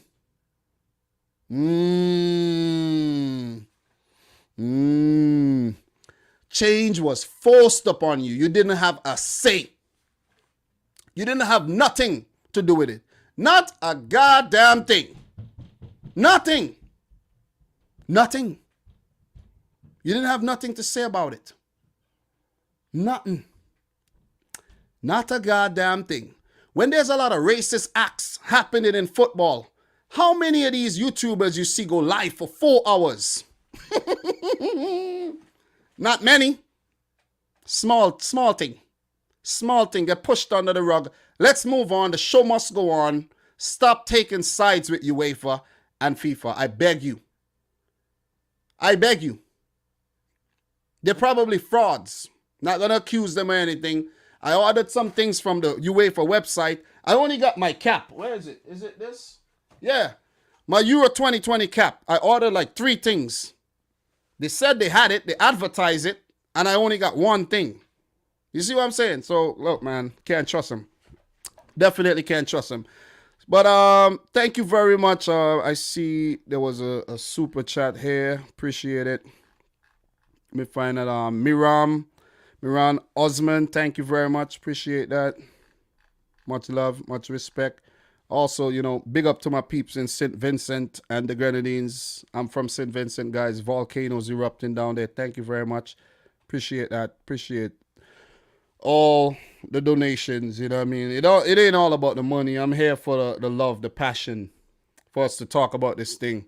And we're going to get back into this thing. Thank you. We're going to get back into this thing. Big up to my boy Thriller from Manila in the house here as well. Big up to Thriller. Thriller says, so many people died building the stadiums in Qatar for the World Cup, but I was gonna sweep that under the rug and still watch the World Cup. Not gonna lie. You see? See what I'm saying? But we're losing our minds here over Super League. We're literally losing our minds over the Super League. You know what I mean? We are. So let's go back to this here. UEFA have also heavily opposed a tournament with President Alexander Seferin vowing to punish Super League participants and threatening to ban individual players from World Cups and Euros. We are all united against this nonsense of a project. Cynical plan, completely against what football should be. We cannot and will not allow that to change. How is that the way football really supposed to be, guys, is that the country from the winner from every single European country gets a shot. The top rated ones gets a shot at the Champions League. And I don't mean a qualifiers. I mean a real shot in the group stage. Put them in the group stage. Croatian champions, straight in the group stage. You see how good Dinamo Zagreb are. You see how good they are. You see how good they are. They caused Jose Mourinho to get sacked. You see how good they are. Why do they have to go through preliminaries in a Champions League? The Champions League is a fraud. You guys can't see that? Can't you see that? But we still love it. We still love it. You see what I'm saying? Why? They're beating Tottenham, who's going to be in a Super League, who was in the final of a Champions League. Why don't Dinamo Zagreb get a fair spot? Red Star Belgrade beat Liverpool, smashed them up. November 6th, I cannot forget that date ever in my life. November 6th, 2018. That's the day my son was born. They have to go to preliminaries. They should be in the Champions freaking League. They should be in the Champions League. And you telling me, you want to go and tell me about we are all united against this nonsense of a project, cynical plan, completely against what football should be? football should be, the Champions League football league should be Ajax, Rangers next season. You see what I mean? Dinamo Zagreb, Red Star Belgrade or Partizan Belgrade, whoever wins over there. Hungarian team, Romanian team. That's what we want. You see what I mean? That's what it should be.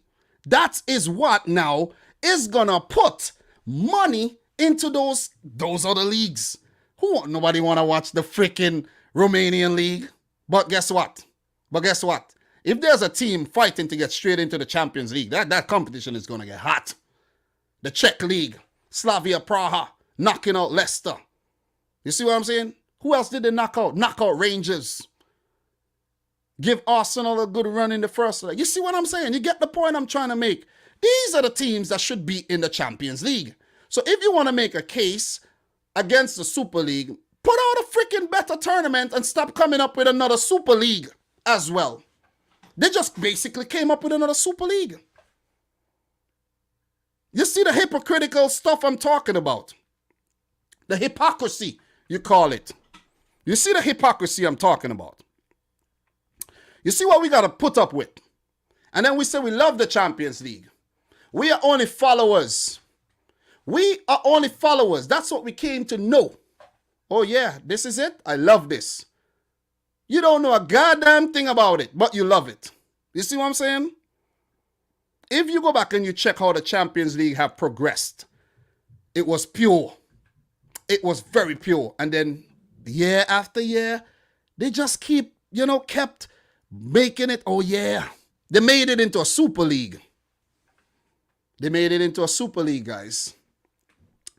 Because there were many big clubs within each nation, their respective leagues, that wanted a slice of the pie. But UEFA was like, but, okay, let's just whatever. Let's just bring you guys in. You know what? It's brilliant. You know what I mean? It's brilliant. Yeah, people would want to see these big clubs play against each other every week. It's the same thing the Super League is doing, guys. Same thing. Same thing. But thank you very much to anyone who has subbed to the channel and liked the video. I do appreciate it. Thanks to all who have donated to the stream as well. Do appreciate that. And we're just going to continue. This is a great article. Suffering also said, players who will play in the teams that might play in the closed league will be banned from the World Cup and Euros. We urge everyone to stand tall with us as we do everything in our power to ensure this never ends up in fruition. Participating clubs would also need the green light approval of the associations who govern the domestic competitions to allow them to join the breakaway tournament. The Premier League have also condemned the plans, with the Premier League chief executive Richard Masters stating in a memo to all 20 clubs, I cannot envisage any scenario where such permission would be granted. There's also, could UEFA really ban Super League players from international tournaments? You know, some of you guys are wondering that. An official statements, and this is where we get to the point where UEFA and FIFA has to say, you know, and when we're done, we're going to go over to Twitter. We're going to take a look at what some of the updates, some of the developments, you know, we're going to take a look at Fabrizio Romano's Twitter, because he's been coming in with the updates. What we're going to do, we're going to take a look at some YouTubers, you know, just take a look at their pages, see what they've been up to, see what they've been saying. And I have been, you know, tuning into some of these YouTube channels as well. And I'll show you some of the hypocrisy as well. So make sure you stay tuned for that. You'll have a laugh with that one. I'll just show you something. You know what I mean? You got to be very careful what you do out here on YouTube, you know. So an official UEFA statement read, we will consider all measures available to us at all levels, both judicial and sporting, in order to prevent this from happening. Football is based on open competitions and sporting merit. It cannot be any other way. How is this on sporting merit though?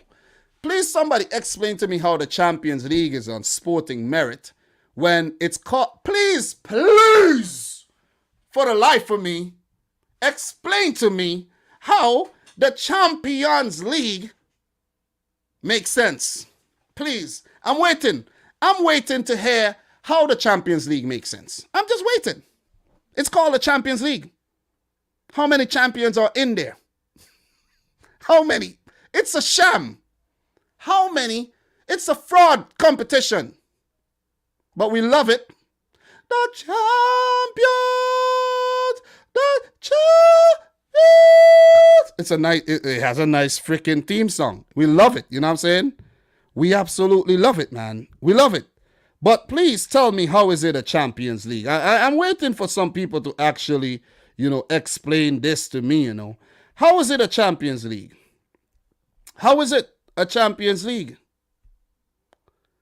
How is it a Champions League?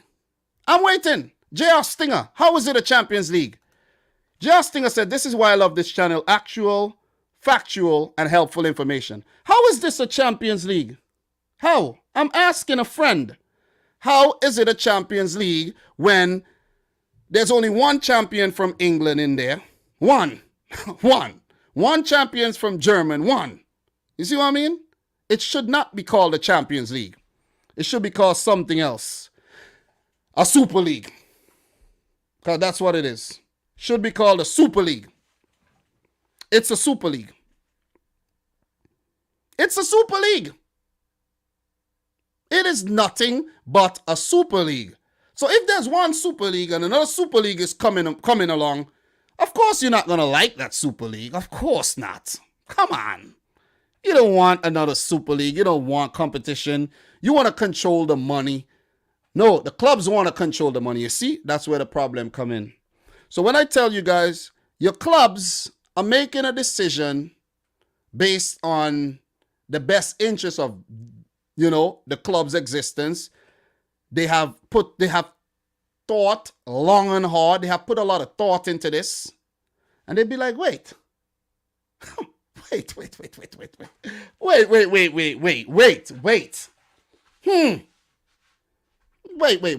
If I could actually buy the boat, go out in the sea, and catch the fish myself, it's free to catch fish? Why do I have to buy the fish from you? You see, whoa, I'm just figuring it out. So wait, you're telling me I only have to pay for my gas, pay a few workers, maintain the boat, but I could take the fish out the sea for free and then sell it and make back 10 times the money that... Wait, and I was buying the fish from you? Whoa. You see? So, look, man. It is not a Champions League, guys. It is not a Champions League. And you know why I know it's not a Champions League? I've been trying to play the Champions League theme song and it won't play. It won't play. It just won't play. But what we're going to do, we're going to get back here. Respect to everybody in here. Big up to you. All your opinions will be respected. Whether you love the Champions League or you love the Super League, all your opinions will be respected. Big up to MW Choli in here who says, in the Champions League, you actually need to qualify. In the Super League, most of the teams, as you mentioned yourself, cannot get relegated. But what I'm saying, most of the teams don't get relegated from the Champions League anyways. Think about it. When was the last time you didn't see Barcelona in the Champions League? We're talking about let's talk about the last 10 years here. Let's talk about the last 10 seasons here. When was the last time you didn't see City in the Champions League? City, yeah. United, yeah, they had a few seasons out. Bayern Munich. See what I'm saying? Dortmund. When was the last time? PSG. They've been in there a lot lately. You see what I'm saying? It's a Super League. It's just one Super League. It's basically King Kong versus Godzilla here. That's what it is. King Kong versus Godzilla. Alien versus Predator. That's what it is. That is what it is. It's nothing else. It's nothing else. But we're going to get back into the article and then we're going to get to some fun part. We're almost there. We're almost there. And let me continue here. As previously announced by FIFA and the 6 confederations, The clubs concerned will be banned from playing in any other competition at domestic, European, or world level, and their players could, the keyword could, be denied the opportunity to represent their national teams. Could. But could FIFA and UEFA actually afford to do this, though? Could they actually afford to jeopardize and compromise their tournaments by taking out all the best players? Who's going to watch? Who's going to tune in? You see what I mean? People may still tune in. There could be positives gained from this where it breeds life to new superstars, and then you forget about all the old ones in the Super League. Who knows? You know what I mean? It could actually be a good thing. Could actually be a bad thing as well. So this is where it gets juicy. What is the law of the Super League? In other words, what make teams want to join this Super League? What is the catch here? What's the catch? You know what I'm saying? What's the bait? What's the bait? Participants of the Super League will be granted lucrative and significant financial rewards if they were allowed to play with the most superior clubs in the world on a more regular basis, more so than the Champions League. So it's better than the Champions League, you're telling me? Whoa. So what clubs are saying, whoa, this thing is better than the Champions League? You see what I'm saying? This is better than the Champions League. So we have Hugh Light is saying there is no good in Super League. We have King of the South, guaranteed cash. Dom, that's the answer. Air Slayer, large amounts of euros and pound sterling. And we have MW Choli. I think few players would play in a Super League if it costed them the chance of playing internationals. MW Choli, that's a great point. Please answer this question. Who pays the players these lucrative weekly wages? Give them these big contracts. Clubs. You think some players would care, but the players could ask their clubs like, wait, you're going to pay this contract here? Are you going to pay out this contract? How am I going to feed my family now that has grown to love this exuberant lifestyle? It's a luxurious lifestyle. Who's going to pay for this? The national teams can't do that. You see what I'm saying? So it is what it is. Tommy Plays is asking a great question here. What if fans like the Super League? That's what I'm saying. People are always opposed to things right away. At first, the first time they hear it, man, nah, hell no, we don't want this. But guys, let me tell you something. Let me tell you why UEFA are the biggest frauds on planet Earth. Big frauds. Bigger than them Indian scammers. UEFA. Let me tell you. UEFA brought out a competition called UEFA Nations League to give significance to games that would have otherwise been meaningless friendlies. Or so they say. They had the tournament the first year. I was hyped. Great tournament. Yeah, man. Woo! Another tournament. Yeah, baby. Woo! You know what UEFA went and did for the second season? They changed the tournament. They flip-flopped on us. Teams that were relegated were no longer relegated. You see what I mean? So because they wanted to keep these teams playing against each other for what? More money. More money. You get the keyword here? Dollar signs, pound signs, euro signs. More money. That's the whole thing here. This is where the whole argument is about. Money. When your money is in threat, when you're about to lose a job that you don't want to lose, it bothers you. I'm telling you this. I've been through the situation a few times. You know, almost got fired. I'm thinking at the moment,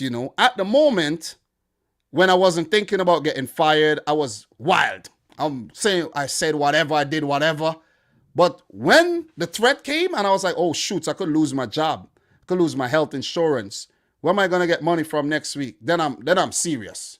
Then I begin to apologize. And then I begin to notice things that I never noticed before. Now I want to change because I feel threatened. Because I was complacent and I was,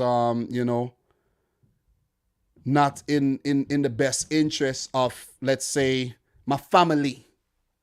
I was selfish. And that's what's happening to UEFA right now.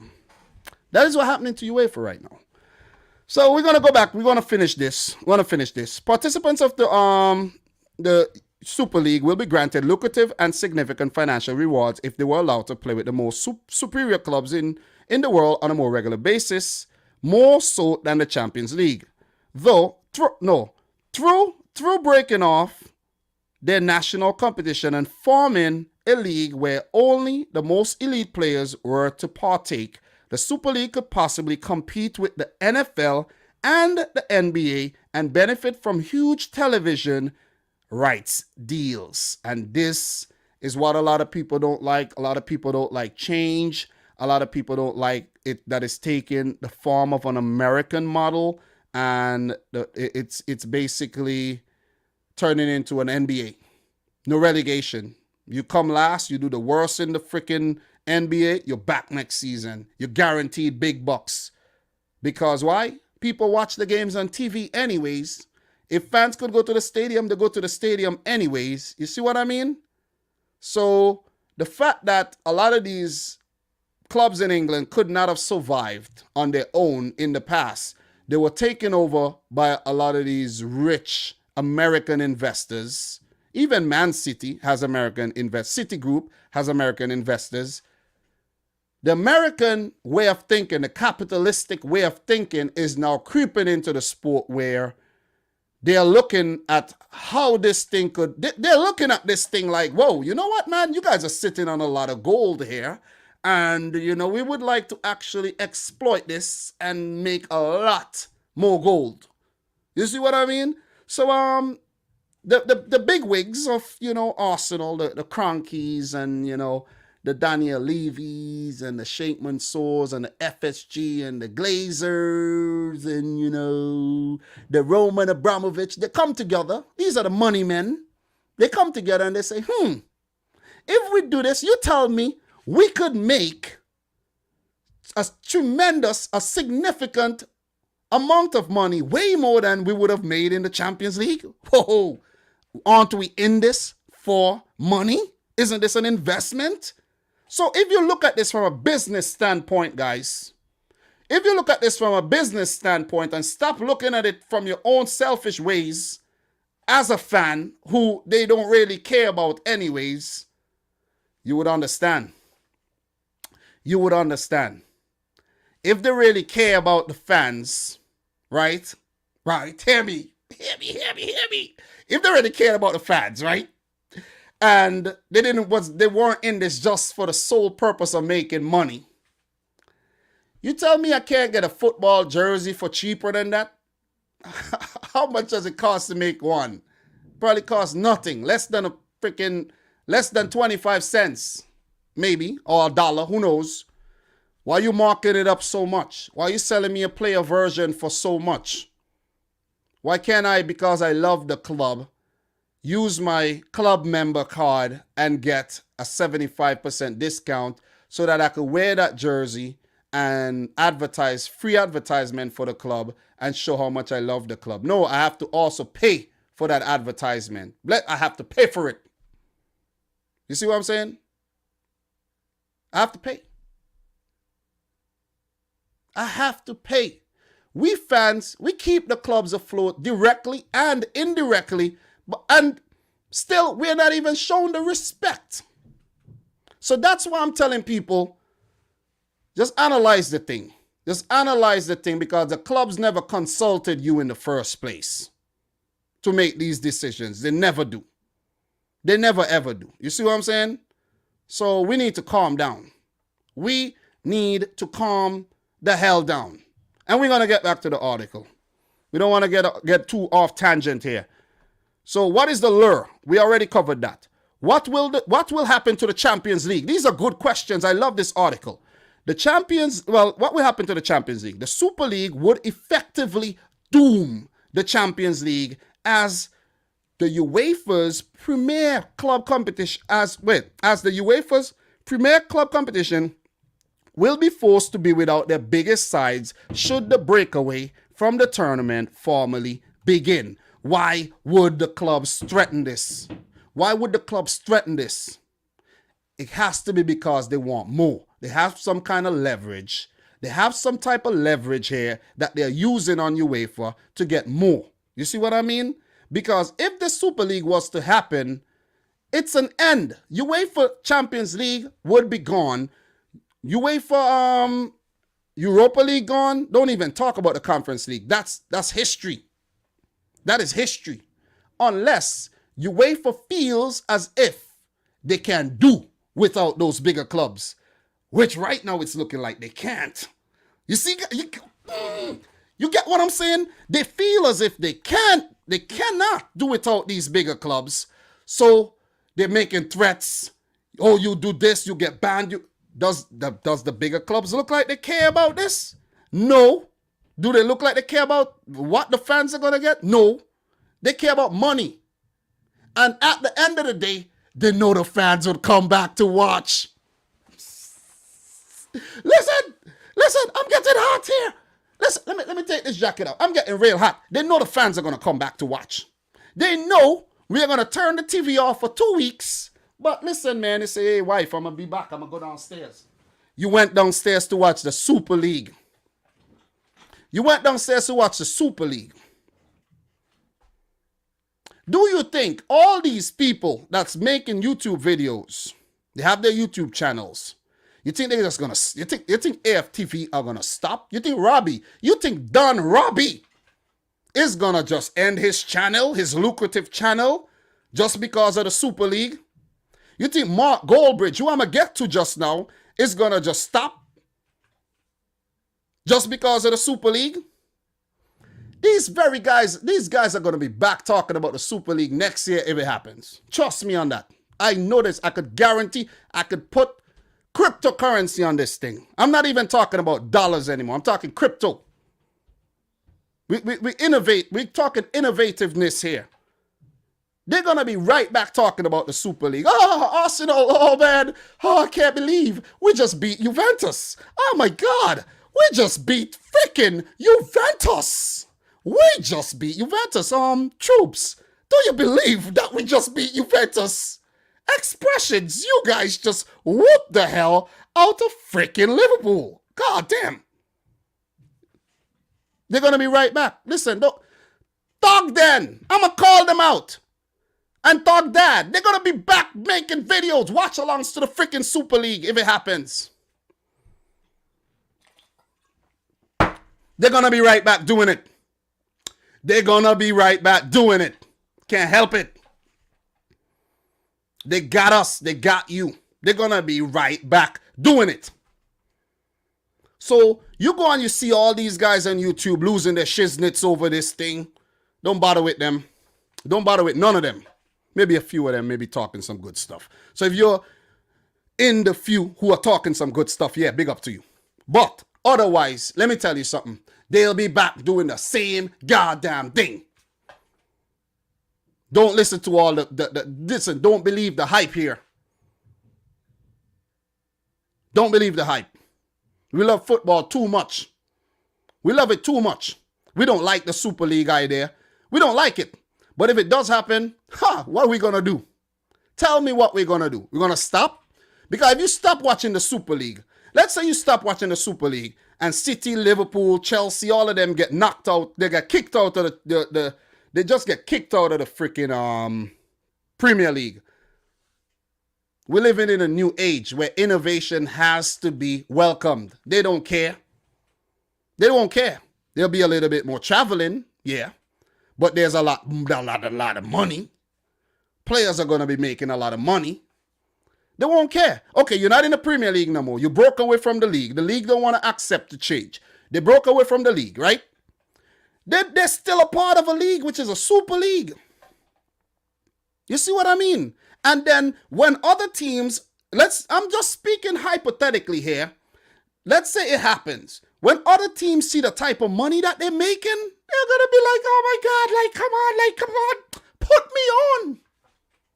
Put me on to the Super League. You see what I'm saying? The Super League might go from 20. It might go from 20 teams to 32 teams. Where the monster called the UEFA Champions League dies, but comes back again in the form of a Super League, where the control would not be with UEFA, but it would then be with the clubs. You get it? That's why the big six clubs know that the Premier League cannot survive without them.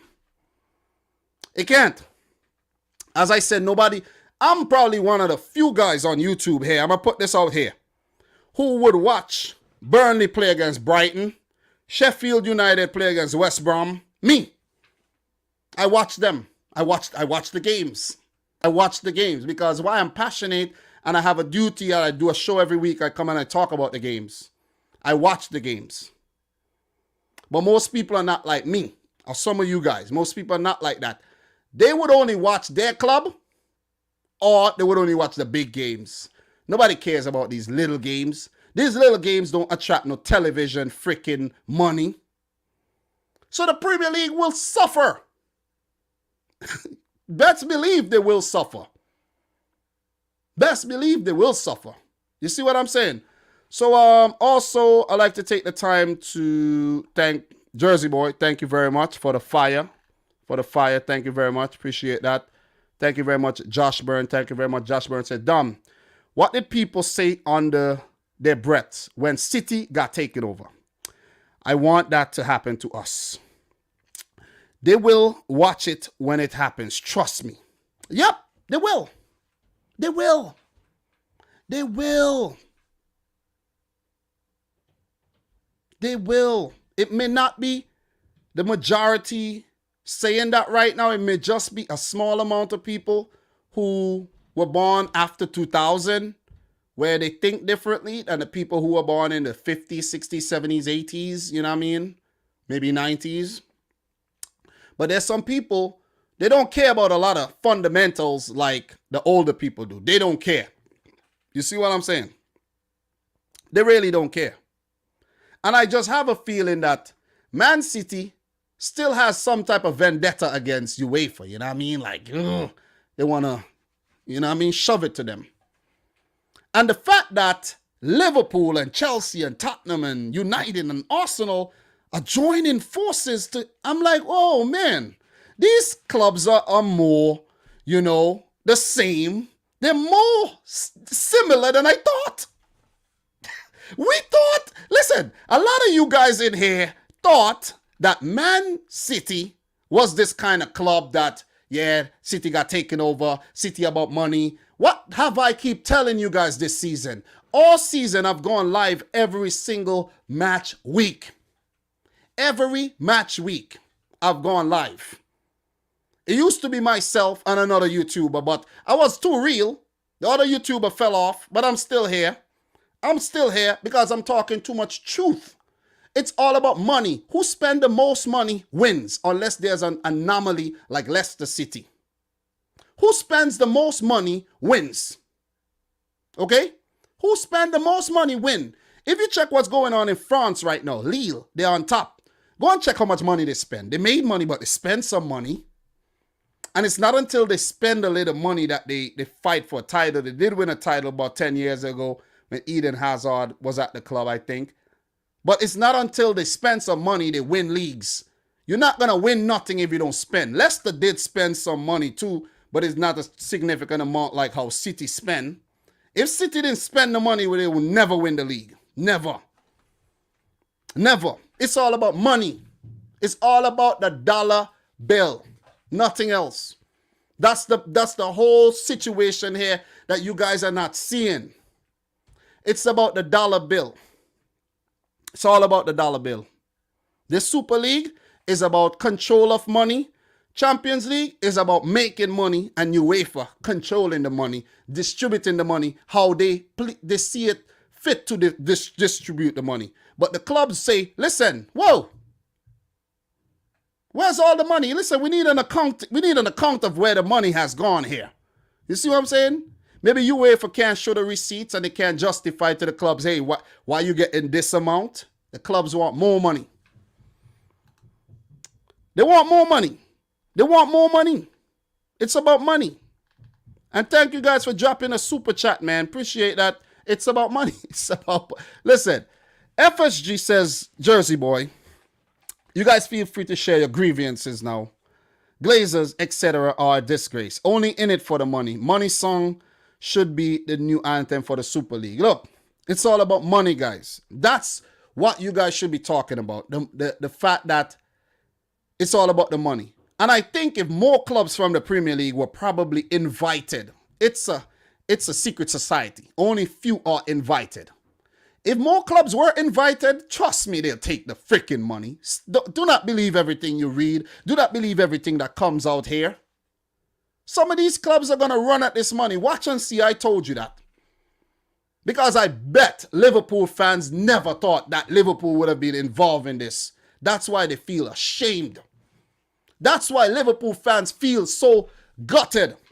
Because they're like, we are involved in this? I thought this was all a City thing. I thought City would be the type of club to want this.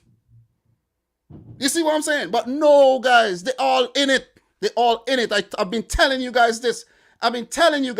City spend money. Liverpool, Tottenham, Arsenal, Man United, Chelsea, they all spend a significant amount of money every single year on players. Just look.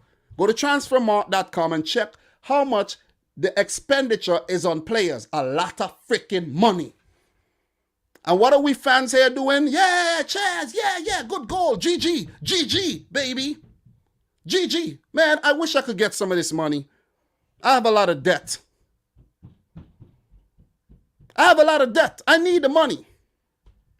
That money ain't coming to me.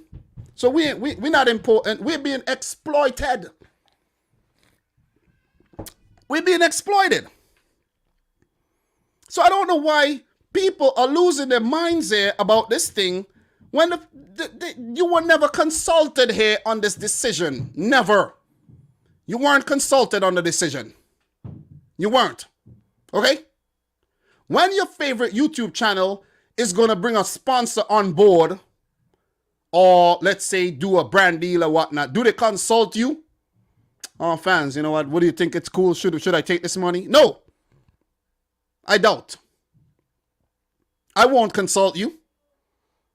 I won't. What do I need to consult you for? I don't need to consult you. So when it comes to money, no consultation. I know what's best for me. The clubs know what's best for them. They're going to make decisions. Or they may think that's what's best for them. But I truly think, guys, that these clubs are up to something that we might say a bit later. We might say, now I see what's going on here. Now I really see what's going on here. Okay. We better go watch some Super League now. We better. But let's say the Super League doesn't happen, guys. Best believe that there will be improved payments to these clubs every season. If you don't like the paradigm shift here, if you don't like change, you got to give us more. You got to give us more, man. You got to give us more. And I think that we're going to get into the new UEFA model and everything. We're going to get into all of that just now, guys. So let's just finish off this article here. The article is almost done. I'm pretty sure it's almost done.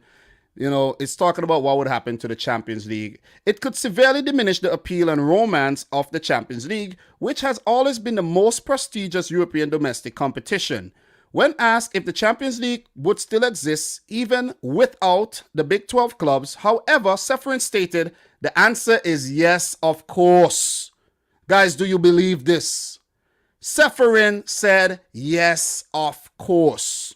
So Ceferin is down for excluding these clubs, in banning players if they decide to do this thing. It's going to be a tricky thing, guys.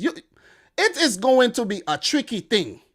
These two leagues cannot coexist within the same sphere. It cannot happen. And I'll let you know why it can't happen. Let me just finish this article. It's almost done. He says, in Europe, there are many good clubs, many devoted fans, and we already approved the changes for European club competitions post 2024. We will do it with or without them. Okay, let us talk about the mobilization of players now. If a player plays in the Super League, 12 teams, 20 teams, 20 by 20, let's say the squads are 20, that's 400 players. Plus, add an extra 10. Let's say the squad's a 30-man squad. You know what I'm saying? 20 by, that's another freaking 200. Let's say 600. So you're going to prevent 600 players now from moving from the Super League to a potential Champions League club. Is that what you're going to do now? You know what I'm saying? Like that. How would it, where are the players going to come from? Where are the players going to come from? You see, this thing, it has to get sorted out. We fans deserve something better. This is chaos. This right here that we're witnessing right now is simply chaos on a whole nother level. Chaos.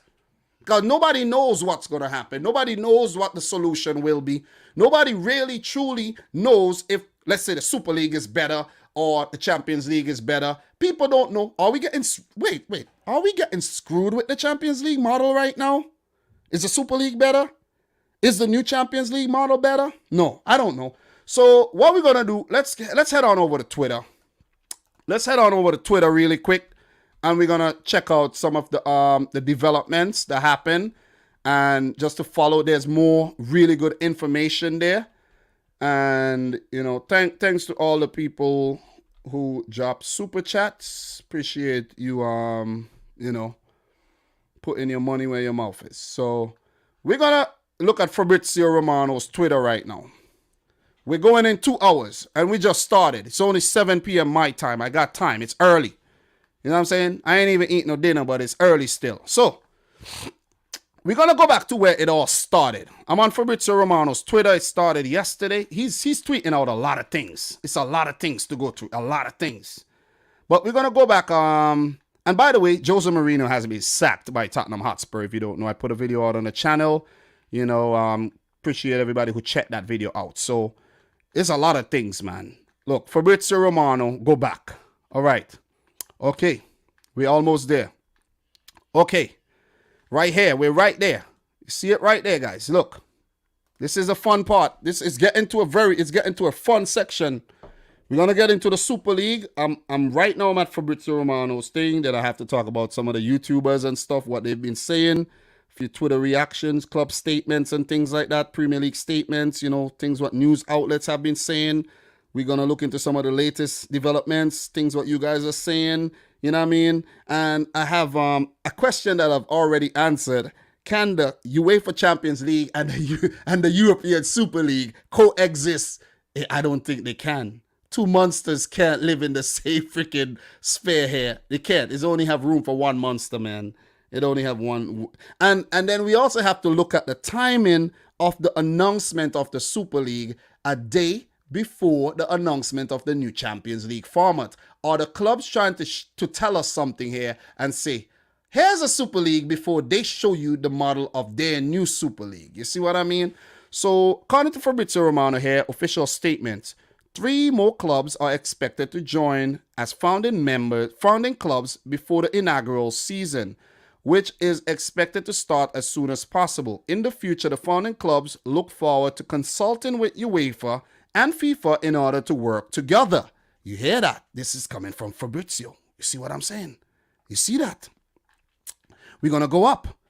After the Super League statement, this is the UEFA position. Every club and player participating in the Super League could, the word is could, not would, could be banned from all UEFA and FIFA competitions, European or international level. That's a threat. That is a threat. That is a level, let's say a level 2 threat. Now level 3 hasn't got to level 1. Level 3 threat. Okay? Level 3. All right? They're threats. We go up here. Super League official statement. Chairman Florentino Perez, Real Madrid. Vice Chairman Andrea Agnelli of Juventus. Vice Chairman Joel Glazer of Manchester United. Also, Andrea Agnelli is set to resign as president of ECA. We go up. FIFA official statement. You see, I told you I'll get to these, guys. I told you I'll get to these. FIFA can only express its disapproval to a closed European breakaway league outside of the international football structures and not respecting the aforementioned principles. So, UEFA and FIFA are both against the Super League. Okay? They're against the Super League. This is what's going on. So, Fabrizio again, 23 hours ago. There's nothing stated, official or confirmed yet about next Champions League or Europa League matches. Bam. Quotation marks. Temporarily suspended, right? No press release, nothing decided yet. UEFA meeting in the next hours will clarify this point. Guys, I was watching the Liverpool Leeds game today, guys. I didn't even care about the freaking game, to be honest. I watched the game. The game was background freaking noise to me. Seriously, I know Leeds played very well. They got a point, and I was like, I don't even care no more. Seriously, because what's the point? When there's all this uncertainty and a club that's supposedly taking part in the tournament, how am I supposed to watch them fight for a top 4 spot? What, is there still a top 4 spot? Is there still a top 4 to play for? Does top 4 even have relevance anymore? You know what I mean? So it's like, whatever, man. You know what I mean? It's like, why do they do this to us? Why are they doing this to us? They did all this to us without even thinking how it's going to affect the fans. Like, come on. They're carrying on like the show must go the show must go on, right? The show must go on. The show must go on, man.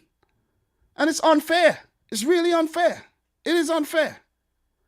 Super League founder clubs are going... This is where we're going to get some good information.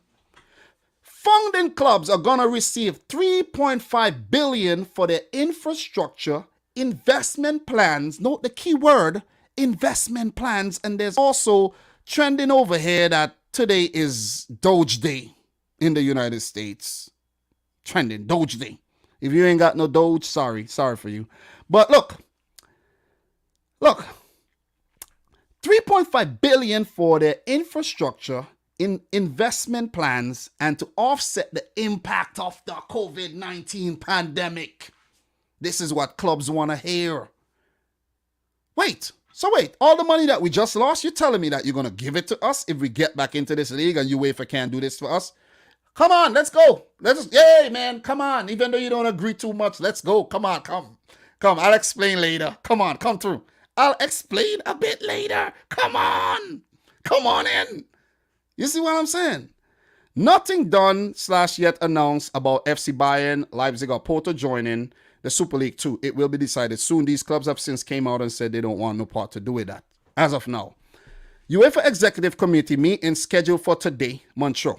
UEFA, FIFA, Premier League, Liga, La Liga, Serie A on the same position. Super League has been disapproved. Most fans, you see the thing about human psychology? We see this thing. We see these things and automatically our mind says no to. No. Hell no. But if this statement said Premier League approve, Serie A approve, Bundesliga does not approve, French League does not approve, then some of us would have been like, okay, I'm with the Super League. Screw y'all with your Farmers League anyways. Screw you with your Farmers League anyways. We're in this. Don't be swayed, guys. Use your own brain. Make up your own minds on what side you're on if you're even picking sides. You see what I mean? No UCL, no domestic leagues for the 12 clubs. No domestic leagues, which means if this league does go on, guys, think about this. Do you really believe that La Liga could survive without Barcelona, Real Madrid, and Atletico Madrid? Do you believe this? So it's either the Super League is going to happen and the leagues would have to bend over and accept whatever they're suggesting and still allow them to play during the weekend in their leagues. So there will be a league competition. There will be a league competition. So which means winning the league again will be the utmost important thing for all the other clubs. Playing at the top division would be the most important thing for the other clubs. Getting invited maybe to the Super League would be their top priority. You see what I'm saying? Because anyway you look at this, guys, the clubs that are involved in this Super League proposal, they are gonna win. They're gonna win some way or the other. They have the leverage. They have the upper hand over UEFA here. They have the upper hand. Serie A, without Juventus, AC Milan, Inter Milan, who's gonna watch? I don't even watch it the way it is right now. To be honest, I don't have time. Maybe if the day had about 48 hours, I would watch Serie A, Bundesliga.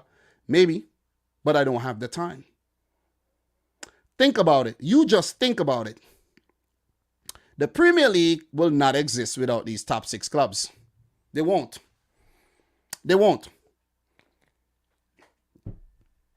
They won't. Arsenal, they want to be part of this because we're not going to qualify for the Champions League anyway. But wait, you're telling me we can't qualify for the Champions League, but we could make billions? That's a joke, right? Is that a joke? Wait, no, that's not a joke. You're for real? Are you for real? I'm on board. I'm freaking on board. You're telling me I have to do nothing but just play, do what I've been doing for the last couple of years, and I'm still making millions? Sign me up. Sign me up. If you weren't invited, then you don't get the, you know what I mean? Like maybe Villa and Newcastle and these teams weren't invited. Maybe if they were invited, they would have taken up the offer. You see what I'm saying? But let's say, for example, Schalke gets offered. Yeah, Schalke, come through. We're going to save you. Be part of this thing. With the situation that they're in, you tell me they're not going to take it. They got to take it. Whether you're playing in Bundesliga 2 or not, just an example. It's about securing financial futures. Securing financial futures here. Sometimes it tests your integrity. Money does test your integrity, you know. People do a lot of things for riches, for wealth, for a better situation than they're in at this time. Some even bend over. You see what I'm saying? Just for a better situation. Money, very, very persuasive. Very persuasive tool. Very. We're going to get back to Fabrizio Romano. And I'm going to put up, I look studious here. I'll put this back on. Thank you very much. You know what I mean? Thank you. So, let's take a look at this. Let's take a look at this. Let's go back. Super League clubs insist they want to play in the domestic leagues too. So, by them making that statement, it means that the Super League clubs, they want to give their fans their league football still. You're going to get to watch Liverpool play against Everton. Liverpool. Listen, man. Listen. Wait, let me go back here. Wait. So you tell me that, just think about this. You tell me. You tell me, right?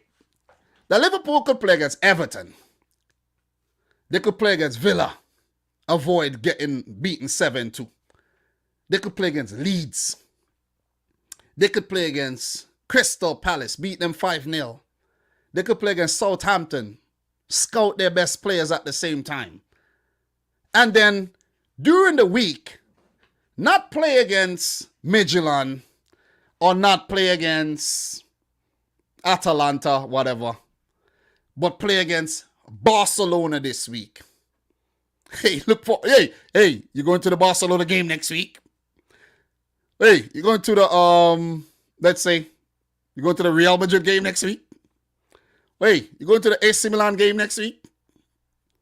Wait, by the way, are you interested in going to that Man City game next week? Are you? It's in the Super League though. We are gonna play them in the Premier League soon, but it's in the Super League. Are you not interested in that?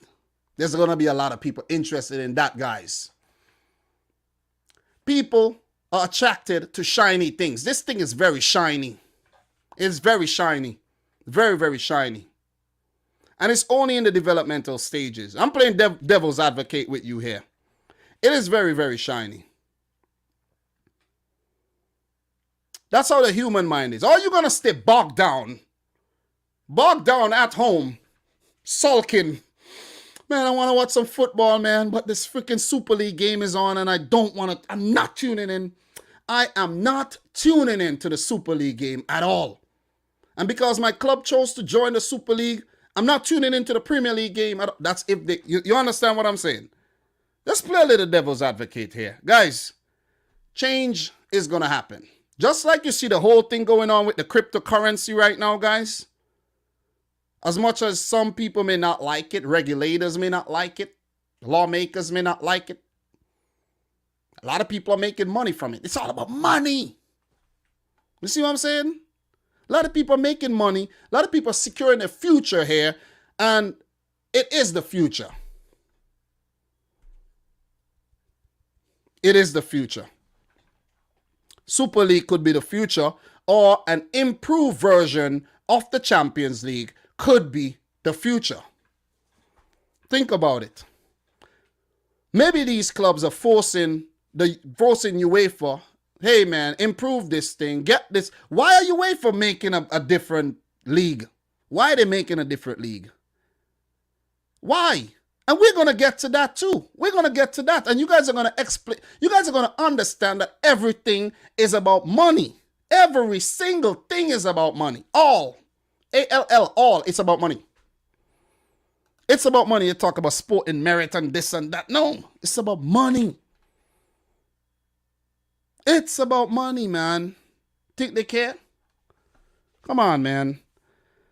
Official. Borussia Dortmund have just announced that they are not joining the UEFA Super League. Oh my God. That could be the name. Who knows? UEFA and the Super League joining forces to make the UEFA Super League, where the clubs have 50% rights and UEFA 50% rights. Ooh, that could be good. That could be good. But big up to everybody in the chat. Big up to Football Pharaoh. Big up to Julian. Big up to Palmer in the house. Big up to Dane Richards in the house. Close the door now. Big up to you guys in the house. Air Slayer. You know what I mean? I see you guys in here. Big up to everybody in here.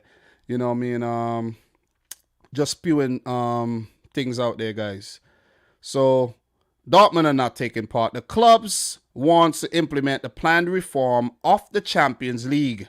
The plans to found a Super League have been rejected, says BVB CEO Watzke. Okay, so the clubs want the revamped UEFA Champions League, you know, which we could also try. We could try that out. We could try that out, right? But if we try that out, UEFA, do you promise us that it's going to be good? Are you going to make us a promise? New Champions League format. I just put new in Google and the thing popped up. You know, so what we're going to do, we're going to take a look at some of these, some things are happening here with Fabrizio Romano. He tweeted out some very good information, and then we're going to jump over to the new Champions League format, and we're going to dig into that one. Because that needs to be dug into. We need to peruse through that one, okay? So, Jose Mourinho has been sacked. Confirmed Ryan Mason, who's 29 years old, is set to take over, you know, Tottenham Hotspur. So, you know, RIP to Mourinho's career. Maybe he'll join a Super League club next. Who knows? You know what I mean? Who knows? One of the invited ones. So after Borussia Dortmund's statement, also RB Leipzig sources confirmed that they have no intention to join the Super League in the next weeks. Who knows? Maybe what's happened. Who knows what'll happen in the next months? Maybe they'll decide to join in the next months. But they say next weeks, okay? BVB CEO Watzke also stated that Bayern Munich and Dortmund have 100% compatible views, both against the Super League. Okay. So we have Jose Mourinho has been sacked. Tottenham will confirm soon with an official statement. Chris Powell and Ryan Mason will be in charge until June as Spurs managers. Then Tottenham Hotspur board will have already started a plan with a new manager, maybe Max Allegri. Who knows? So Jose Mourinho fired throughout this whole thing, and I feel bad because he's taking second fiddle right now. Nobody really paying much attention to the Mourinho thing. It's UEFA versus the Super League. Guys, there has never been a bigger story, man. Has there ever been a bigger story that has created so much shockwaves through the football world? I can't tell. I can't remember. I really can't remember. So Back to the Super League thing. Fabrizio also said, let me click this tweet. UEFA Executive Committee today has unanimously voted through the new 36 UCL to start in 2024. So what happens in 2021, 22, 22, 23, 23, 24? What happens then? We have 3 seasons in limbo right now. 3. Something has to happen within the next. Listen, something better is gonna come within the next 3 weeks. Not 3 weeks, three season. But maybe 3 weeks we'll find out.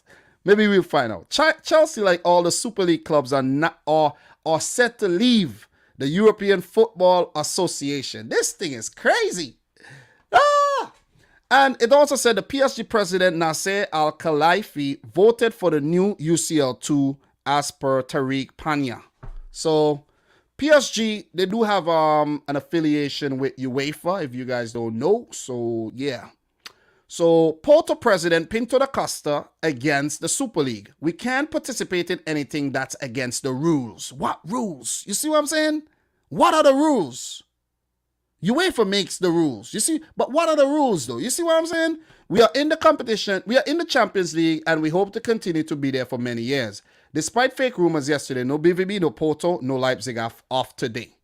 Thank you very much for Brizio for the, the stuff, because I have him on, notification, and he brings me the hottest things, So, Serie A clubs will meet today afternoon to talk about the Super League situation. Juventus, Inter, and AC Milan will not attend, but later it was announced that they attended. Spanish clubs are planning for a meeting on Thursday to discuss about Real Madrid, Barcelona, and Atleti position after joining the Super League. Ooh. So, Bayern Munich's manager, who said he's leaving, says, I'm focused on different topics, but I can say that the Super League wouldn't be good for European football. Bayern position seems so clear against the Super League. Also, after BVB statement in the morning, sacked in the morning, like Mourinho. So, Seferin, UEFA's Alexander Seferin confirms that the players that play in the the Super League. I keep getting mixed up. Maybe it's meant to happen that UEFA and the Super League will come to some compromise, to settle this whole thing. They will be banned from playing in the World Cup and Euros. We touched on that already. Seferin said they will not be allowed to play for their national teams. That will not fly. I do not approve of this. Something has to happen because us fans, we need the best players at the World Cup. We need the best players at the Euros, Copa America, the Gold Cup. You see what I'm saying? African Cup of Nations. You can't ban them. Imagine watching the African Cup of Nations. No Mahrez, no Salah, no Mane. You see what I'm saying? No Hakimi, no Ziyech. Like, come on. That ain't going to happen. Let me tell you that one time. It won't happen. So, Alexander Seferin says, these so-called big clubs, it is clear that the big clubs of today were not always big clubs. Juventus were in Serie B, Man United before Sir Alex Ferguson was I don't know where. We will do the sanctions we can do within the law, of course. You see? And this is the problem with UEFA. You're playing the big bad dog. You're saying all these things are not necessary. These things are not necessary to be said. So basically, what you're doing is reminding, Juventus of the scandal that got them in Serie B. And you're saying, you ungrateful sons of bitches. You know what I'm saying? We got back into the Serie A and you got into the Champions League. We give you money to help you get back to where you were, and you're being ungrateful. You know what I'm saying? And going to Man United, before Sir Alex Ferguson, where were you? You were winning nothing. You don't need to be petty. You see what I'm saying? You do not need to be petty like that. So UEFA being very petty, and the club saying, you know what? UEFA has been very, very petty. We're going to be petty too. UEFA are petty, guys. UEFA are so petty, they chose to ban Man City on Valentine's Day. How petty could you be? That's wrong. That's levels of petty. You see what I'm saying? That's some crazy pettiness. That's petty. UEFA, suffering, you guys are real petty with this one. And what ends up always happening, they are the ones to bend and fold. You can't do that. I don't agree with all this. It's war. It is war, guys. This is war. So, Seferin will meet legals to decide about sanctions for the clubs involved in UCL and Europa League this season. You see, he's already doing this. This thing is going to move fast. We will try to use all the sanctions against the Super League clubs as soon as possible. They have to be banned from all our competitions, players too. What's going to go on with this? This is why I know, and I mentioned it earlier, this is weird. If it happened like, say, the season's done, and then all of a sudden we hear this news, oh man, Super League, then decisions could be made in the off season. But these clubs chose to do this when they're still in the competitions. And that is weird.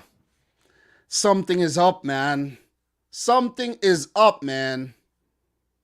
Something is up. City, Chelsea, Real Madrid still in the Champions League, and they chose to do this. They're fighting against UEFA while they're still in the competition.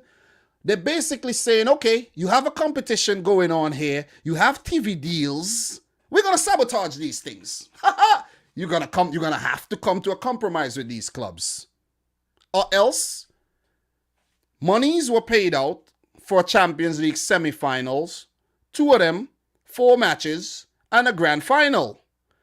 You see what I mean? So, contracts were, could get breached there. You see what I'm saying? So that's why you wait for getting serious, because they're like, whoa, we could really lose a lot of money here, Are they ready to fight?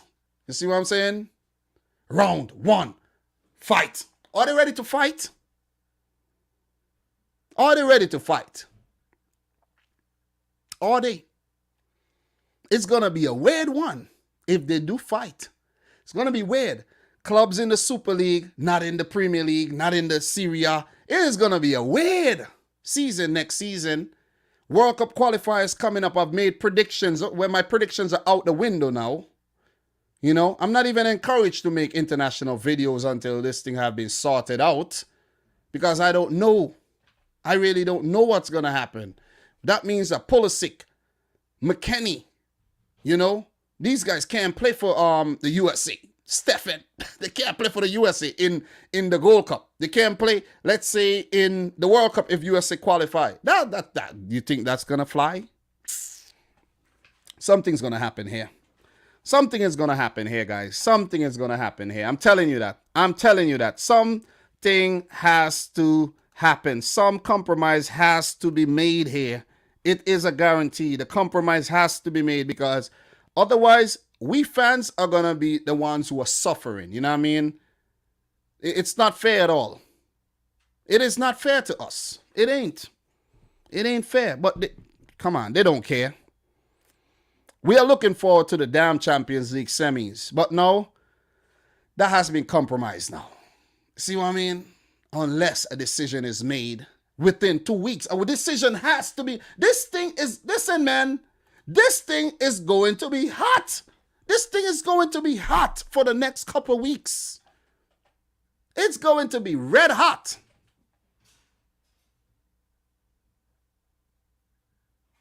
In the next couple of weeks. Hotter than the volcano in St. Vincent right now. La Soufrière hot right now. It's going to be hot. Something has to be done within the next 2 weeks. When is the Champions League semifinals? Champions League. Let me see something. Semifinals. Semifinals are coming up very soon. Very, very soon. April 27th. Tomorrow is Tuesday. And tomorrow is what date? Tomorrow is the 20th. In 7 days, we will know. In 7 days. Football YouTube is going to be on fire for the next 7 days. And whenever I can, I will come and talk to you guys. We still have more to go here. We still have more to go. And thanks to all the faithfuls who have stuck around and who have, watched the videos, those who have donated, those who have liked the video, do appreciate that. This is something serious we're talking about here. This ain't no joke thing. People might look and say this is a joke. This ain't no joke thing. This is a serious discussion. And I'm pretty sure maybe this is a one-of-a-kind type discussion. This is not a crybaby, whining discussion about what your club and you're disgusted by. No, this is not anything like that. This nothing like that. I'm not getting emotional here.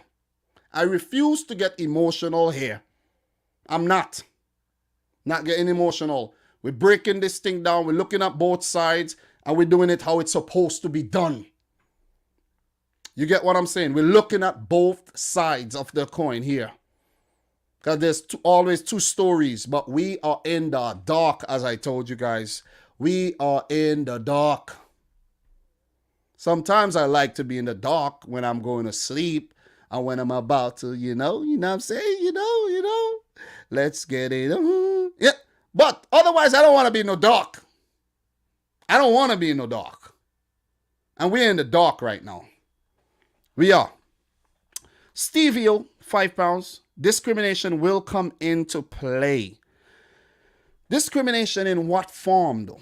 Discrimination in what form? Isn't there already discrimination? Aren't the clubs already being discriminated against? This happened 30 years ago. 30 years ago when the format changed. 30 years ago, the format changed. And I was looking to the format changes. When the format changed, the format, I think it was the same as the old one where the winners of the respective countries, qualified for the Champions League. But then it just kept evolving. For some of you guys who've been watching the Champions League since the 1990s, do you remember when all the changes were made, when your beloved club stopped being invited to the Champions League and the second and the third place teams? I think it happened from 1999 to between 1999 and 2003. That was a big shift.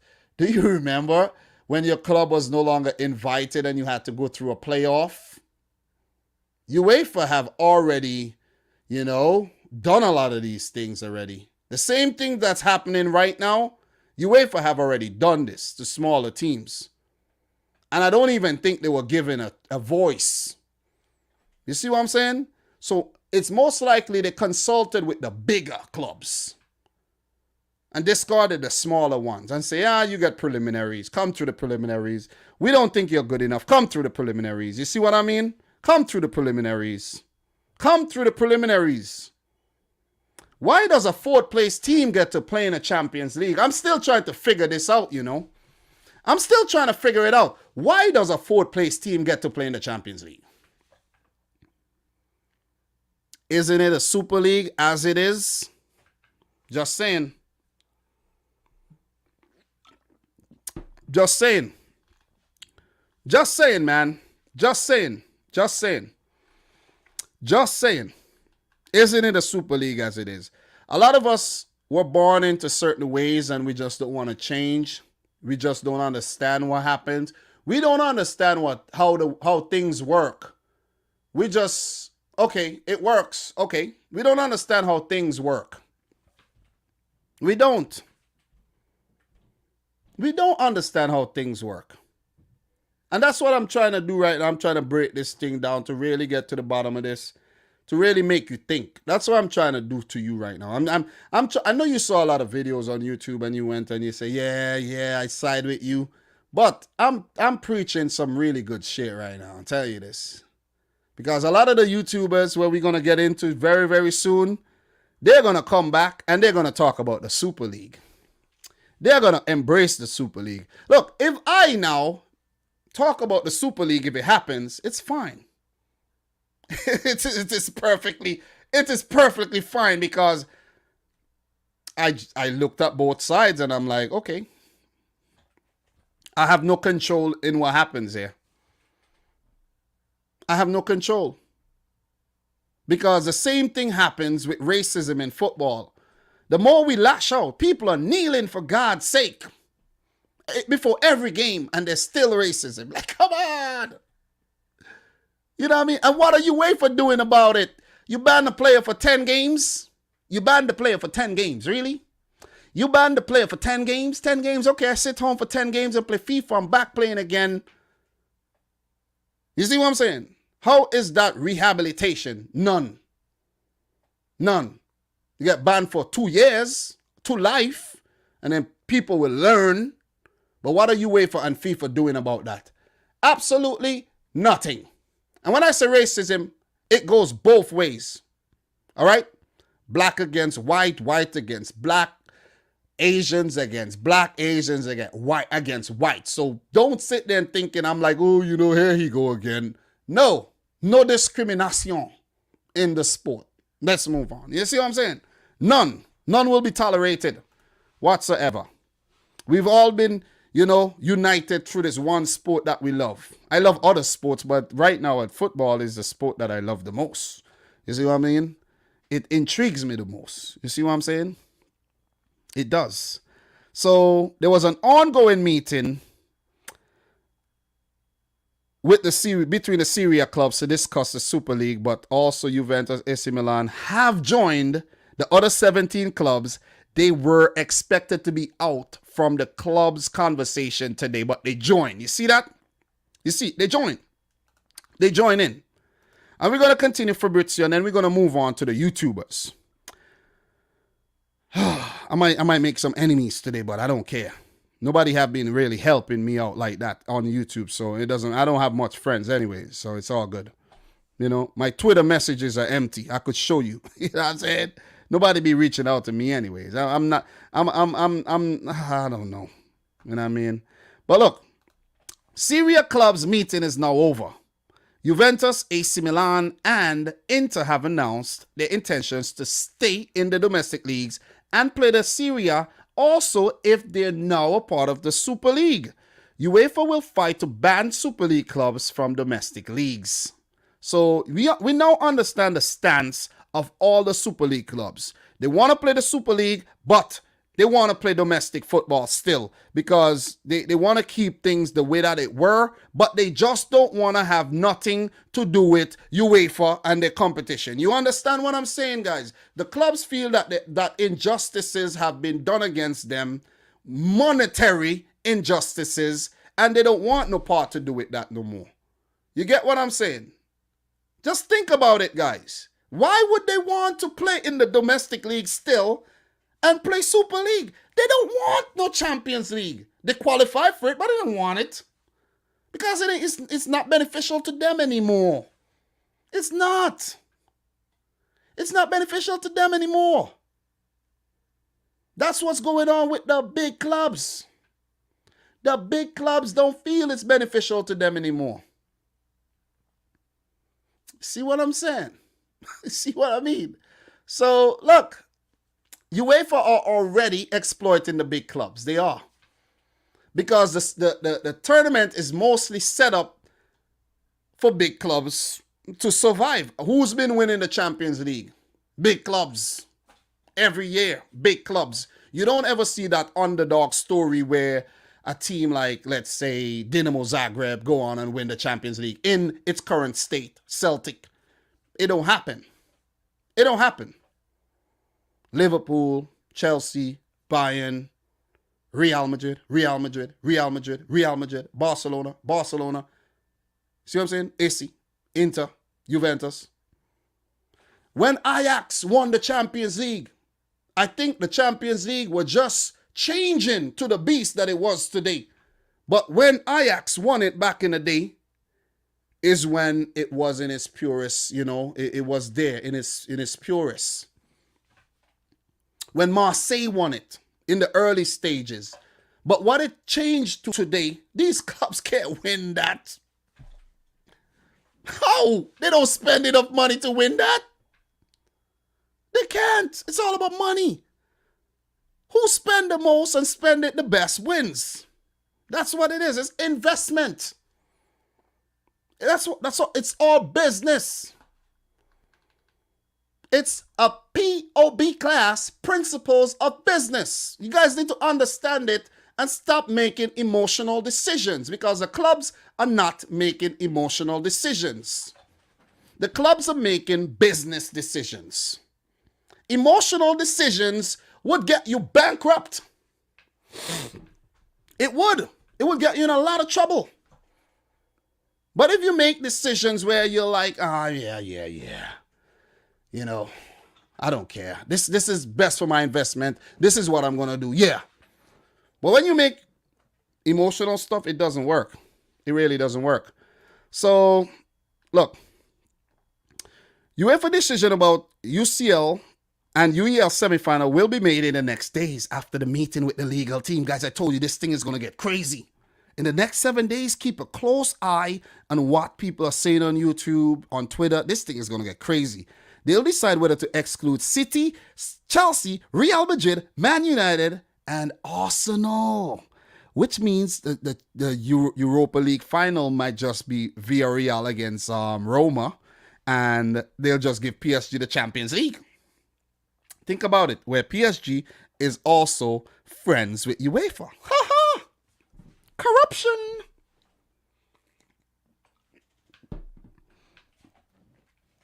You see the corruption or destruction? Corruption or destruction? Simple. Jurgen Klopp, I understand the fans' anger because of the Super League. I don't know exactly why the 12 clubs did it, but it's always more games, more games. It's all about money, nothing else. And it's the same thing with UEFA, guys. It's all about money. If we're going to check the new Champions League format just now, and you guys are going to see it's all about money, more and more and more games. UEFA Conference League, Europa League, Champions League. How could we keep up? People say, Dom, why you don't talk about the Europa League? Why? I can't. The hell you think I am? I think I'm a robot? You think I don't have a life? What you want? You want my freaking wife to find another man because I don't show her enough freaking attention? You think I could come here every day and freaking live stream and do watch-alongs every day? You think I could do that? It's not feasible. I can't do that. I'm not like some of the guys you see. I can't. Not single. Okay? It's not all about money. You see what I'm saying? Got to be a balance. Got to find that equilibrium. So you see, we have football. The week officially starts Sunday. We have Sunday football, Monday. Then we have Champions League on Tuesday and Wednesday. You know, the Premier League have matches roll over on Monday. Serie A matches on Monday. Then we have freaking Europa League on Thursday. Then the Premier League have matches on Friday. When the hell you want us to take a break from the damn football? You see what I mean? And then you want to bring a new Champions League format with 10 freaking group stage games instead of 6. Like, really? When do we have the time? Why are you watering down this thing? Everything is getting watered down. Or you could say everything is just saturated. Never a good thing. You see? And that's why the other day I was talking about this whole watch-along thing. Everybody doing watch-along, watch-along. Whose watch-along should you watch along to? You see what I mean? Like who? Come on. It's a saturation, just more and more and more and more and more, man. The levels of greed. That's the whole theme here. It's greed. UEFA's greed. The big club's greed. It's all about greed. So who's right in this situation? Nobody. Nobody. The fans, maybe we're right. We just want peace. We just want purity. We just want to watch good football. But the powers to be, it seems like they don't know how to give us that. Or even if that's being given to us, it seems like that's about to be disrupted. You see what I'm saying? That's what it seems like. That's what it seems like. Maybe watching the championship, the second division is better because these teams are fighting like hell to get up to the Premier League. You know what I'm saying? Maybe that's better. And you could only get up if you place first, second, third, fourth, fifth, or sixth when you go into the playoffs and go up. But with the Premier League now, yeah, you come fourth, you go into the Champions League, you know. I place 12th like Arsenal. Oh, I'm in the Super League anyway. So who's the bad guy here? All of them. That's the conclusion we get into. You can't pick no sides. You see what I'm saying? It's hard here. You can't. If I pick the Super League, everybody say, "Oh, Dom, I don't like you. I'm unsubscribing. This channel is whack." You know what I mean? But then, if I go and I bandwagon the thing with everybody else, then I won't have a voice. I have to give my own opinions. I have to look at things from both sides. You see what I mean? I can't be emotional here. I don't make emotional decisions. I don't. If I did in the past, I don't anymore. All right? I don't. So, we got things to talk about here. We got more things to talk about. Jurgen Klopp, that was a good statement you made there. Ain't gonna lie. So, Klopp also said to BBC Sport, remember the most important things. Let me bring that up. He said, remember the most important parts of the club are the supporters and the team. And we should make sure nothing gets in the way of that. And this UEFA, both UEFA and their Super League, both UEFA and the whole Super League thing has been getting in the way of that. All of them. You see what I mean? All of them. So, look, we're done with the Fabrizio Romano thing, right? I think we're done. I think we're pretty much done. I don't want to carry this thing on too long. But, you get the gist here. You get the gist. But look, wait, we're not done.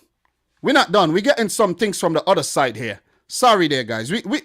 Look, it's long-winded, but look, there's some good information. There's some good information here.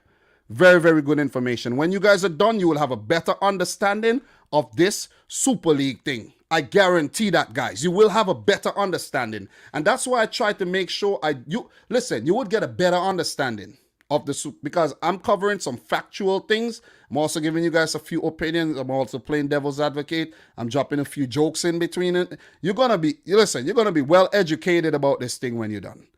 Sevilla announces they're not joining the Super League and they have no interest in this kind of project. I'm so proud of our club. We say no to the Super League. Director of football also said that. Nobody cares, Sevilla. Sevilla, they're not looking at you as a super club. You see what I'm saying? You guys got to think about this. Sevilla, they're not looking at you as a super club, bro.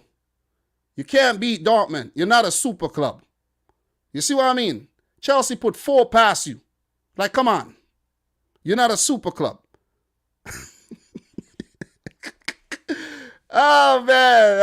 I'm just joking, though. But, look. We got some more. Florentino Perez. This is the fun. This is why I didn't move. Florentino Perez, who is on the Super League side. He's the big man. He's his brainchild. Many important clubs in Spain, Italy, and UK want to find a solution to a very bad financial situation. The only way is to play more competitive games instead of playing the Champions League, right? Super League helps the clubs to recover the lost earnings. So this is the chairman, and this is what he is saying. Okay? Yeah, Arsenal is not a super club right now. We could agree there. They're not a super club. They're not. And Sevilla not a super club as well.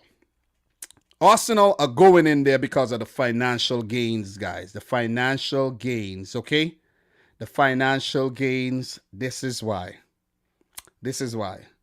So, look, this is why. Let's go back here. Let us go back here. You guys are very distracting. But the only way is to play more competitive games. This is what the Perez said. And they want to play against the bigger teams, which is going to bring more television revenue.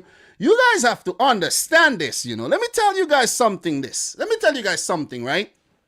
A lot of people like to say, oh, you're not from England, you know. You're not from England, you know what I mean? You're a plastic fan, you're this, you're that, you know what I mean? Blah, blah, blah, blah, blah, blah, blah, blah, blah, blah, blah. Population, Let's check the population of the UK. Population of UK. The population of the United Kingdom, which is an island, right? 67 million in 2020. 67 million, you know. You think that could sustain football?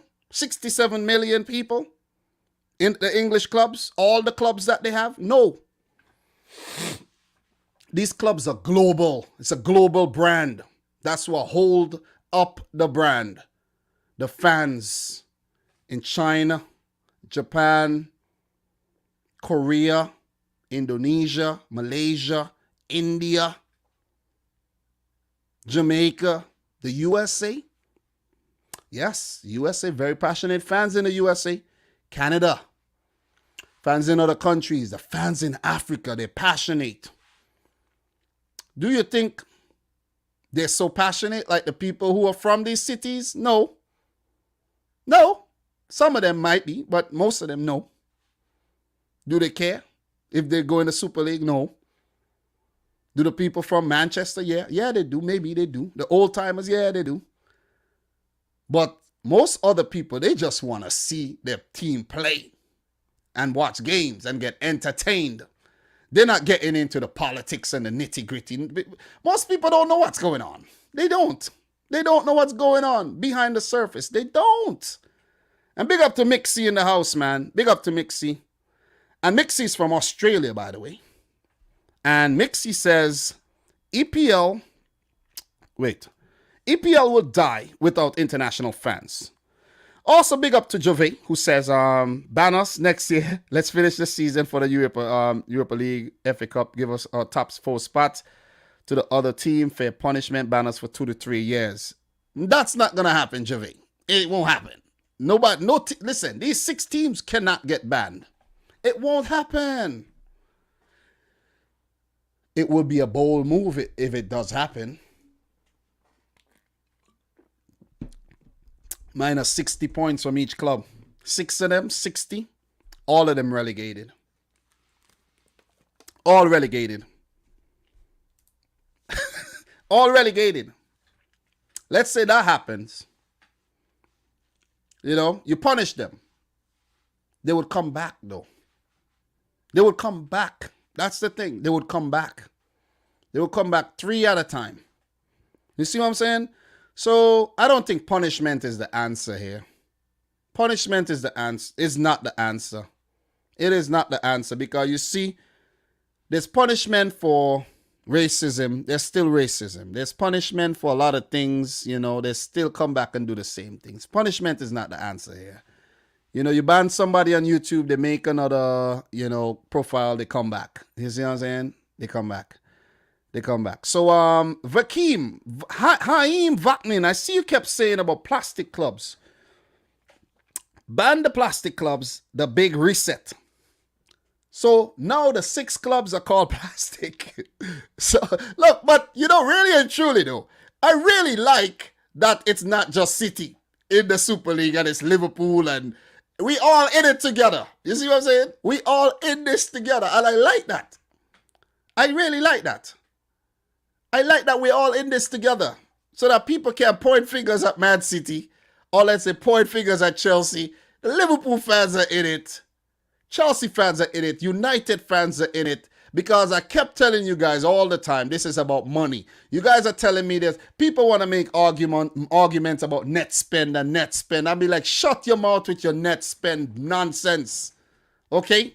Money being spent anywhere you put it.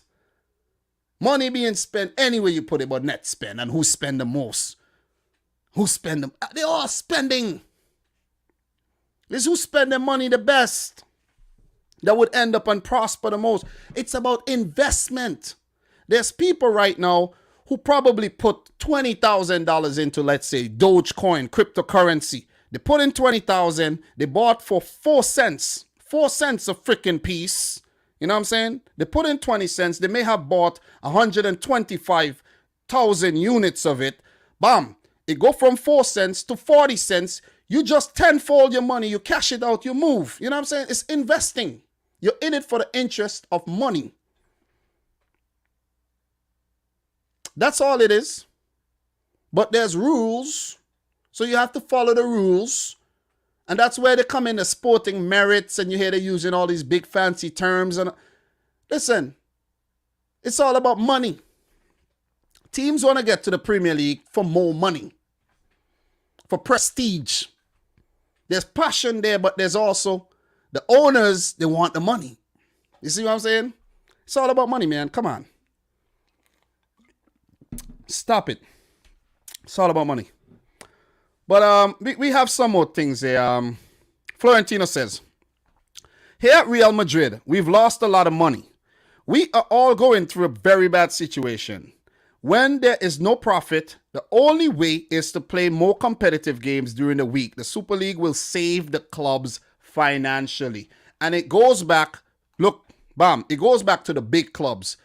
The big clubs are spending the most money. They are the ones who are struggling because they have put in so much money.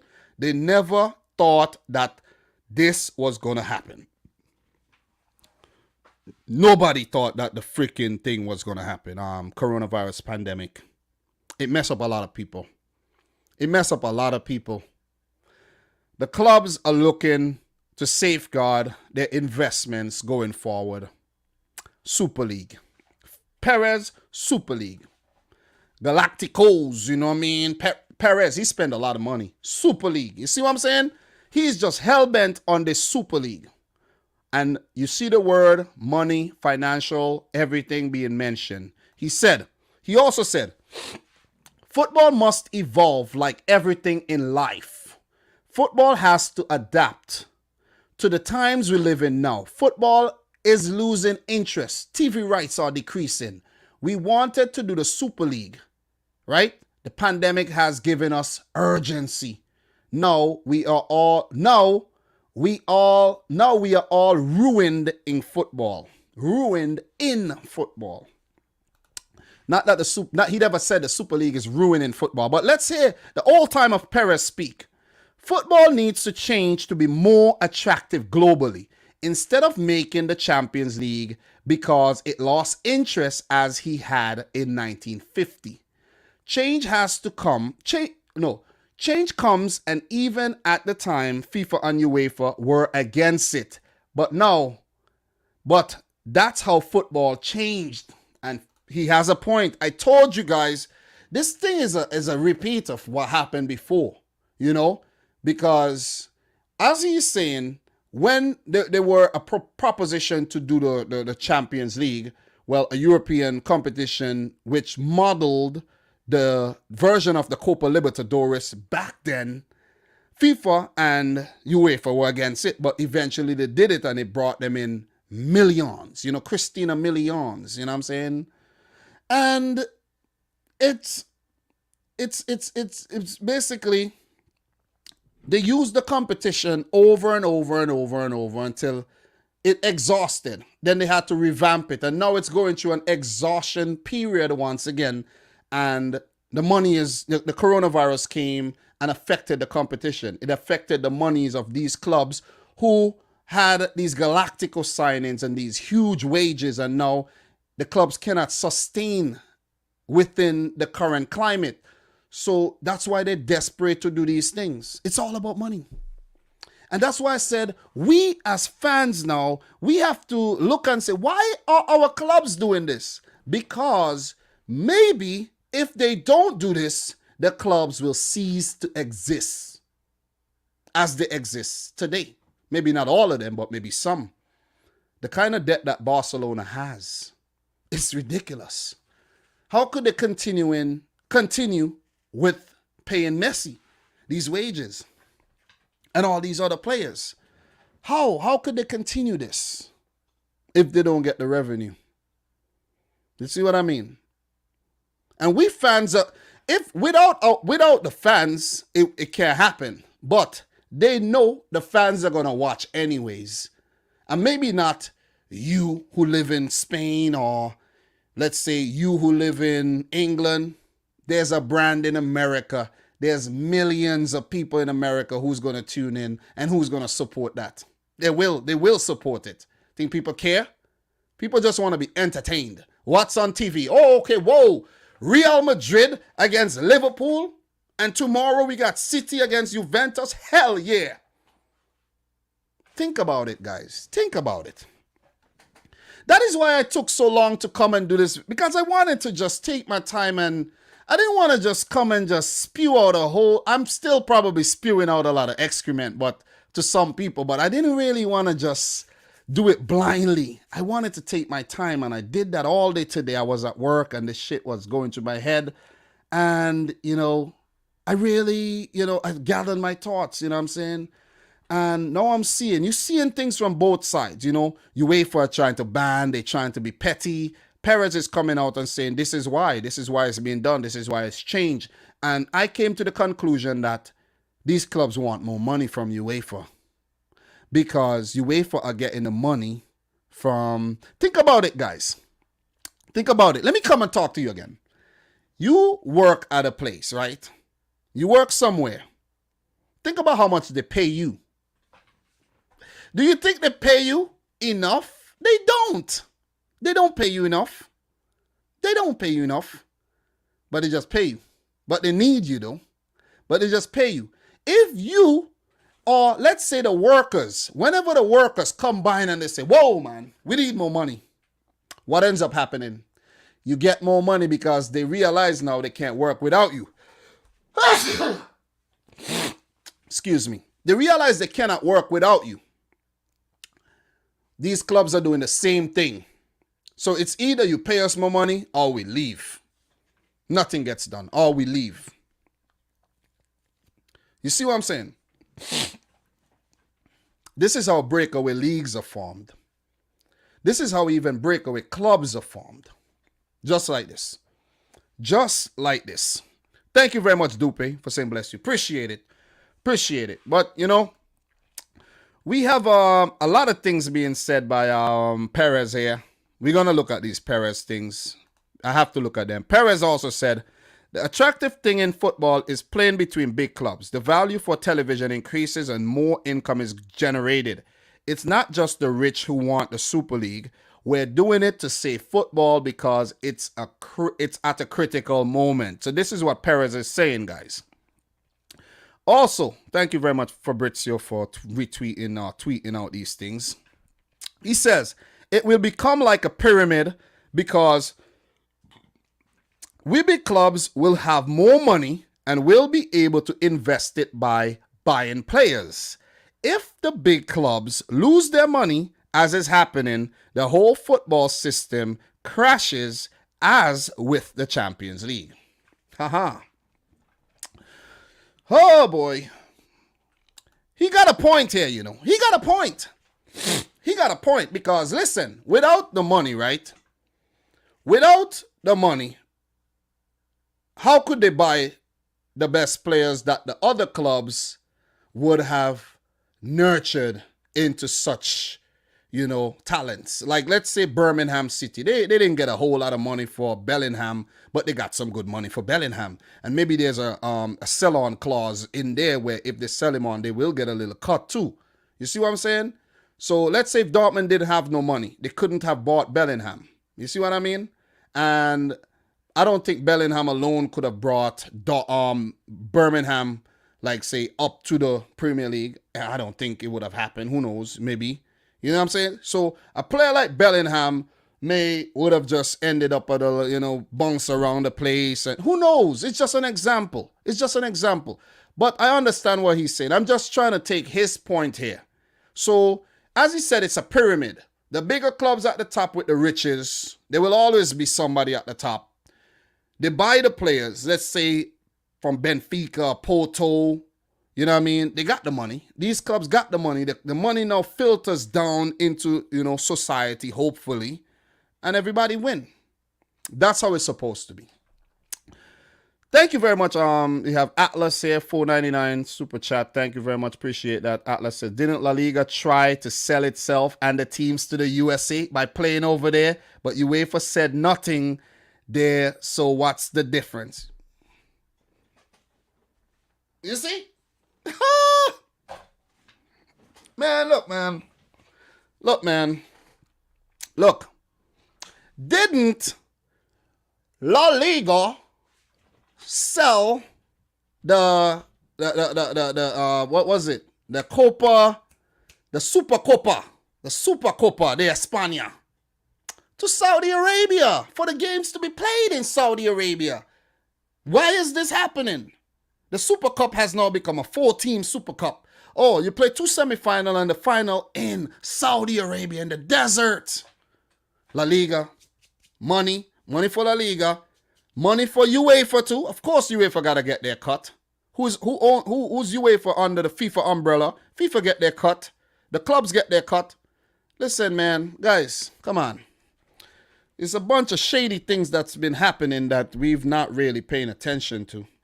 The Club World Cup is coming up. FIFA, they're going to expand it. More football. FIFA Super League. World Super League, where the best clubs in the world, 24 of them, I think, will come together and play. More football for the fans. Is it really in the best interest of the fans? Who's watching this? It's a product. It's yet another product to exploit the eyeballs and the pockets of the fans. More and more and more and more and more. That's all it's about. That is all it's about. More and more money. So if it's anything that's killing the sport, it's money. It's the greed. That's what's killing the sport. It's the greed. You see what I mean? Why can't it be, okay, there's a big pile of cash at the end of the finish line. Whoever gets it, wins it. And you get to do what you have to do with it. And next season we come again. Who wins it, gets it, and then, so it's competitive. It's competitive. That's how it's supposed to be. But there's a lot of situations with UEFA where clubs that are supposed to be in the Champions League ends up in preliminaries and never make it to the competition. You see what I mean? Because if they're in the competition, it's not attractive. Do you want to watch FC from Hungary versus Steaua Bucharest from Romania in the same group as Man City? And then you have Bayern Munich playing against freaking Dinamo Zagreb, beating them 8-0. You see what I mean? And that's how it's really supposed to be. But as I said, UEFA have already made a Super League. And we're gonna get to the I know Fabrizio Romano has some more tweets here that I could get into. There's a lot of tweets here, man. There's a lot of tweets here. There's a lot of tweets, man. I'm telling you, there's a lot of tweets. There's too much information, man. I'm telling you, to digest here. And look at this. Florentino Perez. The Super League is not a closed league. It's absolutely not true. Whoever wins the 5 available slots will be able to play with the best other teams in the world. You see that? So, are you completely opposed to the Super League? Are you? Because every season in the Champions League, how many new teams you see? Debutants. Just think about it. How many debutants do you see? How many new teams you see really come into the Champions League? How many? You see that it's the same teams all the time. It's the same team. Sometimes a little musical chairs where, in the Bundesliga, Bayer Leverkusen and Mönchengladbach might switch with a Schalke back in the day, or Werder Bremen, or Wolfsburg. Just think about it. So it could work, or maybe it won't work. Who knows? I'm just playing some devil's advocate here with the information that we're being shown here by Fabrizio Romano, Florentino Perez saying. So it also says, we will speak to UEFA. As we said in the statement, we have to discuss with UEFA the 5 spots available in the Super League. UEFA has been working on a new format of the Champions League, but I honestly don't understand it. We want to save football. Okay? We want to save football. And there's a few more. UEFA is a monopoly, but it needs to be more transparent. We want to save football for the next 20 years. It is in a time of serious danger. If you win, you receive 120 to 130 million euros from UEFA. But with the Super League, we will earn much more. See that? And only one team will get the 100 to 120 to 130 million euros, right? Okay. So, Florentino Perez. Players banned from international competition and national teams, according to UEFA. Don't worry, this will not happen. They won't be banned if they join. Oh, boy. Perez sending a lot of shots here. Real Madrid, Manchester City, and Chelsea as the other clubs of the Super League will not be banned from the Champions League or domestic league. 100%, I'm sure. Impossible, says Perez again. All right? Perez has not a knowledge that we have not been privy to. Okay? So Florentino Perez says, even in the Premier League, if the top clubs are economically stronger, all the other clubs will also become stronger. It is a consequence. We want a dialogue with UEFA as we proposed in the Super League. We want to save football. So Perez is saying that the Super League is going to save football. People are saying that the Super League is going to destroy football. Okay? That is what's basically going on right now. That is what's going on right now. So, okay, hear this. PSG were not invited as of today. We haven't even spoke to the German clubs. We are now 12 clubs. We want to become 15 clubs. If PSG and Bayern refuse, the Super League competition will not be cancelled. This is BS, says Perez. There's more. President Ceferin insulted Andrea Agnelli today. It is not possible. It's crazy to discuss a president of a world club like Juventus. This is something unacceptable. UEFA must change. We don't want a president who insults other presidents. Ooh. Whoa. The 15 founding clubs are the ones that matter the most in terms of entertainment. Others like Napoli, Roma will have a chance to be in the competition one year or another, and then let's see. This is crazy. This is absolutely nuts. You see what I'm saying?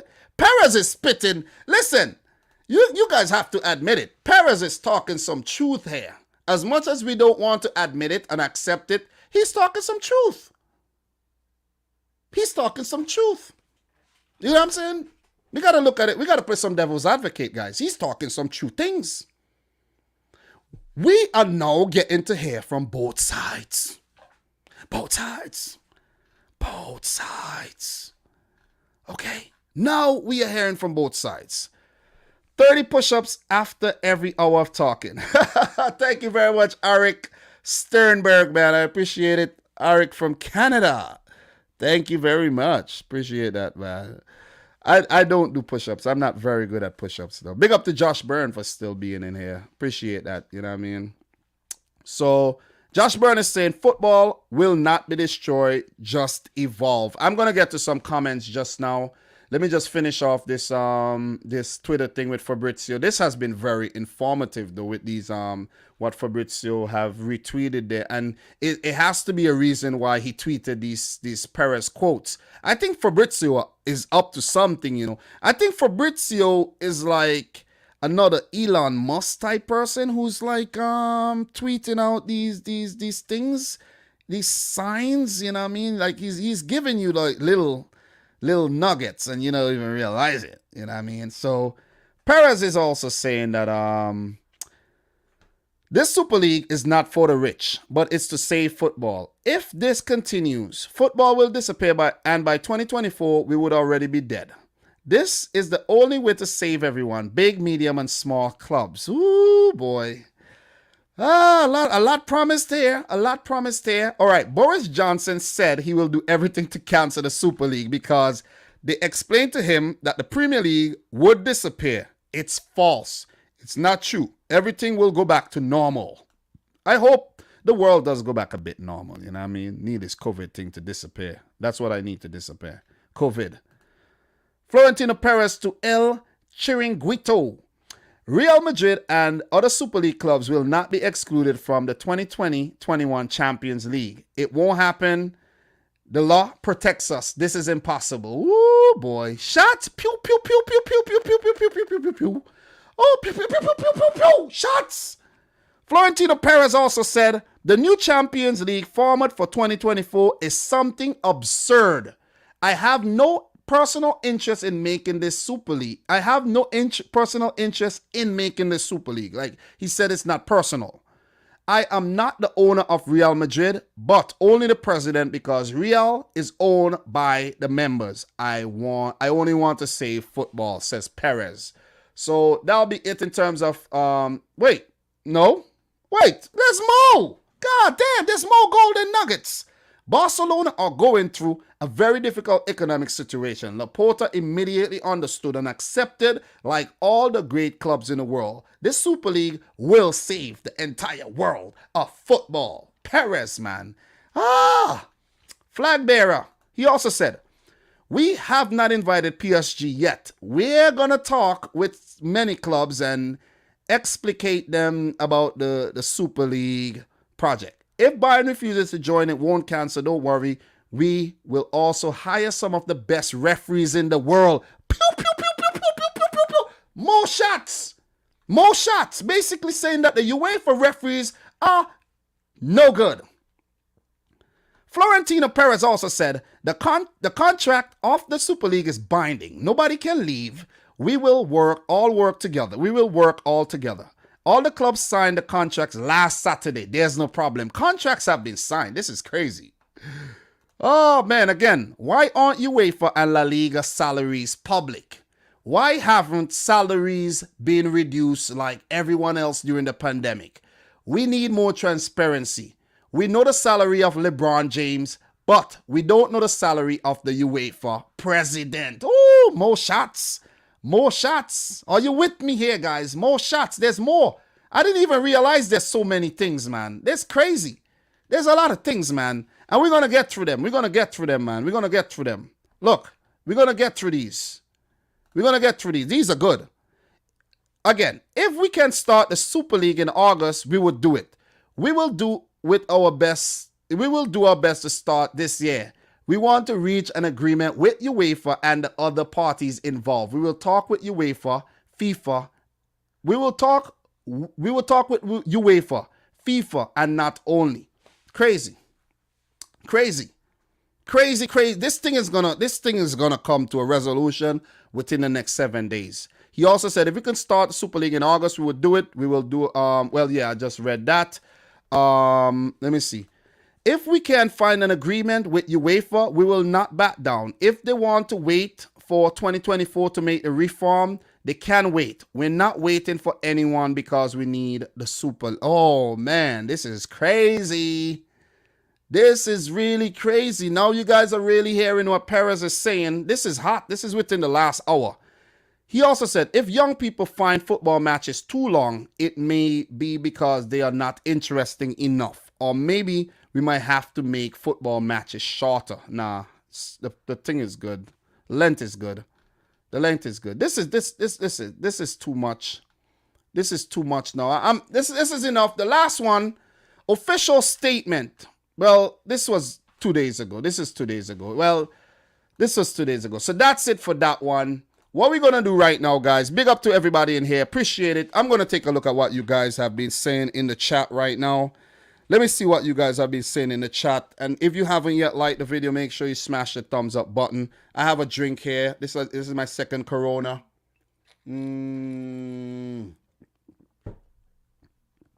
Second Corona here. Heineken is the sponsor of the Champions League. I'm drinking Corona. No shots fired at the Champions League, though. I just like Corona. So, look. Let's go. Say what you have to say in the chat. I'm reading comments right now. I'm reading comments. Now, you guys get to say your piece. Nishu. Perez only cares about himself. He still hasn't explained how this will save football. He did. I think he did. I really think he did explain how it will save football. I think he did. But guys, anyway this goes. If it goes to a Super League or it goes to a Champions League where, let's say, clubs get more of the cut that they think they deserve, I think we will get the best product in the end. I think we would. Because let's say, for example, both leagues exist as in the same sphere. Super League is playing, Champions League is playing. What are you going to watch? Hey, what are you going to watch? Are you going to watch West Ham versus Sevilla? Or you as a football lover, are you going to watch Liverpool versus Real Madrid? What are you going to watch? Okay. So Haim Vaknin is saying no more Modric, no Salah. Who will find them? Who will develop them? Yeah. Dildar, big up to Dildar. He's saying, damn, it will cancel. Don't worry. I'm not worrying. Big up to Errol Brown. Come on, guys. If they put 11 dogs on the field, you guys are going to watch. They will watch. Most of us don't watch when they put 11 women on the field, but so I don't think we'll watch the dogs. But I get what you're saying. You know what I mean? I got to start watching more women football. You know what I mean? So, yeah. Big up to, we got some comments here. Zachary Leahy. Make Super League a league, not just a tourney. It is going to be a league in a form of a tournament style, which is going to be every season. So, you know, it will help a lot of clubs. 15 clubs and the invitees. But it would shut off to the whole UEFA format where there's a preliminary and there's a few clubs that get to come in.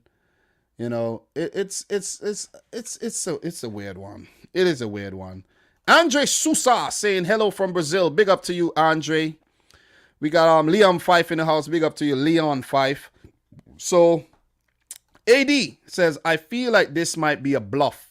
AD, that's what we've been saying all along. It could be a bluff to get more money, like a strike. Similar to a strike. 15 clubs, let's say 12 clubs, founding members.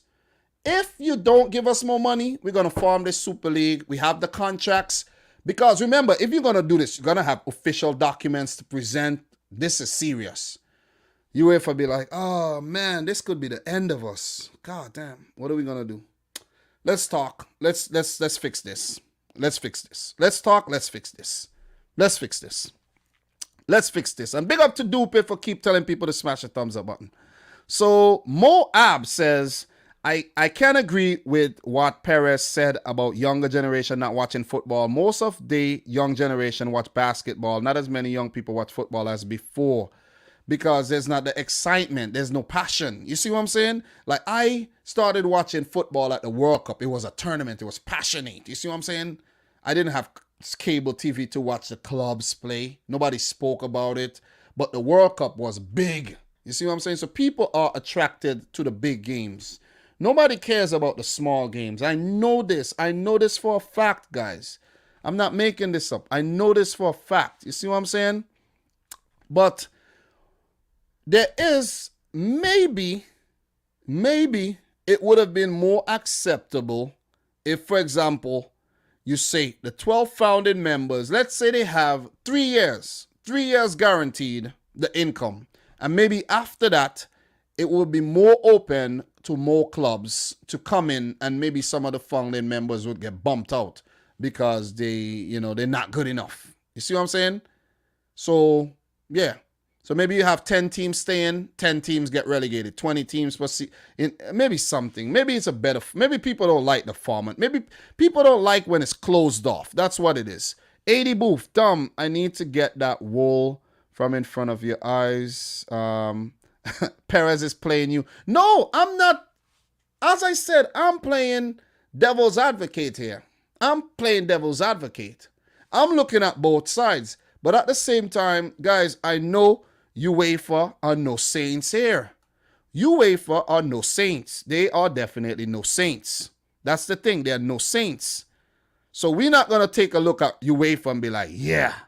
You know what I'm saying? Oh my God, I'm with UEFA here. I'm with UEFA. Like everything UEFA said is like, oh man, it's the gospel. No, it's not. No, it's not. So Haim is saying, these are not football clubs anymore. They're franchises like McDonald's. You are no longer a fan. You are a consumer. You're right. Big up to Sammy Kiani in the house as well.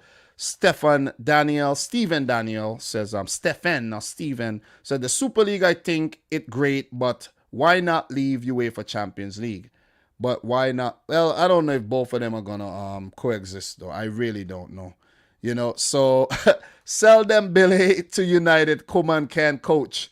I'm watching UEFA Super League. Can't lie. You see, some people are already with it. Some people are already with it. They're already with it, okay?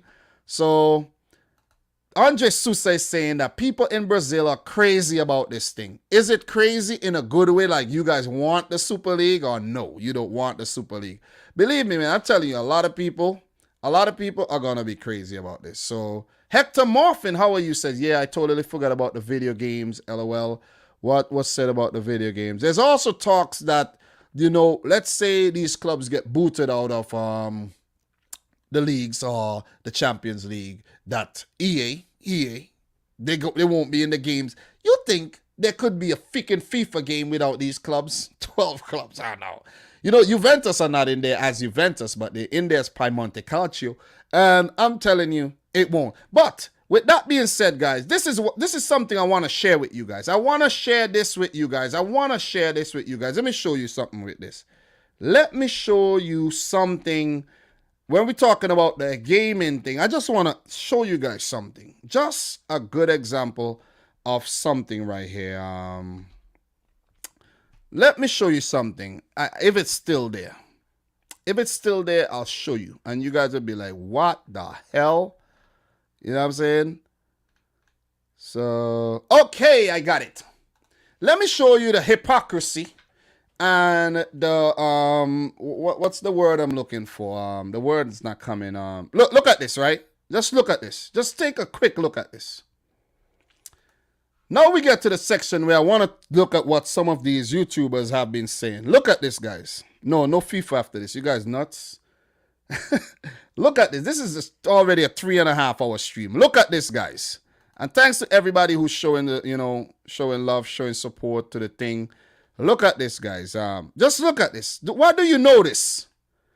What do you notice here? Just tell me what you notice. Just tell me what you notice. I'm gonna read some comments. Just tell me what you notice. Just tell me what you notice, please. Tell me what you know. Oh no, people in Brazil hate this idea. Okay. Tell me what you notice here.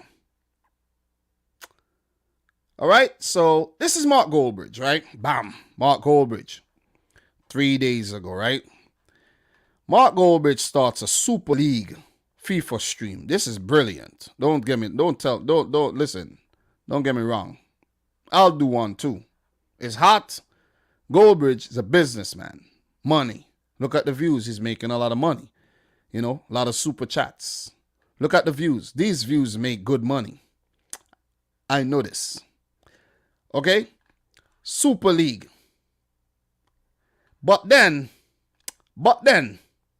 RIP football, European Super League confirmed. Goldbridge. It's questionable. How are you going to do a Super League stream, but then come and say RIP football? Haven't you just basically promoted the death of football by doing a Super League career mode? Think about it, guys. Think about what I'm saying. Think about what I'm saying. You see what I mean? But I do think my next FIFA, stream will be a Super League. It will be a Super League. Super League is hot. I got to be smart. I want my gaming channel to grow. I need it to be attractive. Got to make good business moves. Super League. I'm not for the Super League, but I like the concept. You see what I mean? You see what I'm saying? So, but look, contradictory. That's the word I'm looking for. Contradictory. Dominic, he not promoting it. He just using it for views. You see? Money, views. But then you would come and say that it's killing football. When I watch it, I laugh because I'm like, Goldbridge, are you kidding me here? Are you kidding me? Are you kidding me? You know what I'm saying? You gotta be kidding me here. You gotta be kidding me. This is funny. This is funny. But what we're gonna do right now, let's take a look at what other people have been saying. European Super League. We're gonna search European Super League. Bam, put it right there. Show up already. European Super League. We're gonna see what everybody has been saying here, guys. Just take a look at what everybody has been saying. Stay with me. Let's go. The two Robbies react to the we're not gonna watch the videos, but still. European Super League starts nuclear war in club soccer. That's what it basically is. It's a war. You see what I'm saying? They got it spot on there. Guardian, European Super League. What does it mean for football? European Super League is disgusting and it's a travesty for Premier League, NBC Sports. Let me tell you this one time. If these clubs manage to get to a European Super League but still in the Premier League, these same very guys would have to come back and say nice things about these clubs. They have to. They gotta have to. Because it's the interest of the network now. Where they work for the network. They're just workers. You see what I'm saying? The Super League is not beneficial to NBC Sports. So NBC Sports can't tell them to say, or these guys cannot, even if they wanted to, they can't say, yeah, the Super League is a good idea. They can't. Because it's against the interests of the network. They can't. So that's why you are seeing that all these pundits are against it. All of them. Until the Super League is approved and you see them working as pundits at the Super League. It's just a big joke. It's all just a big joke. It's all just a big power struggle. That's all it is. Dom, Goldbridge had Super League on FIFA and not in real life. That's the whole point. No, but I'm saying though, if you're against Super League, you don't want nothing to do with no Super League. You're not promoting it as a FIFA stream or whatnot. You don't want nothing to do with it. You see what I'm saying? You don't want nothing to do with it. Think about it. Think about it. So, Josh Byrne, NBC is an American and talking about the Premier League. You see? NBC. A lot of Americans watch the Premier League. I'm American by natural. I'm a naturalized American citizen. I have the NBC. I had NBC Gold. I paid for this. That's how I watch all the Premier League games. I have replays. I could watch all the Premier League games. That's how I do it. So, what else are they saying on YouTube? Because this is part of my notes. I'm almost done. I planned this live stream and I think I've touched on a lot of things. You see what I'm saying? But always remember, Dominic is not for the Super League, right? I'm not for the Super League, but if the Super League is approved, what am I supposed to do? I run a football channel. You see what I'm saying? What am I supposed to do? Stop making videos? Come on, that's unfair. That is why I'm not going to come out and say I condemn and I'm not doing that. I am not going to do that. And look at me, look in my face. I'm not doing it. I am not coming out to say I condemn nothing. Because I'm not going to condemn it today. And then 2 weeks from now when it's approved, oh, Super League. Woohoo! City in the Super League. Yeah, baby. See where the problem come in? See where you could go wrong when you're impulsive and you make these, decisions and you talk about, because at the end of the day, you're still gonna have to put your tail between your legs and watch it. All right? So think for yourself. Most people, they're going on YouTube to see what other people are saying and they run and do the same thing. I'm not like that. I'm not a follower. I'm a leader. I'm a leader. I'm a leader.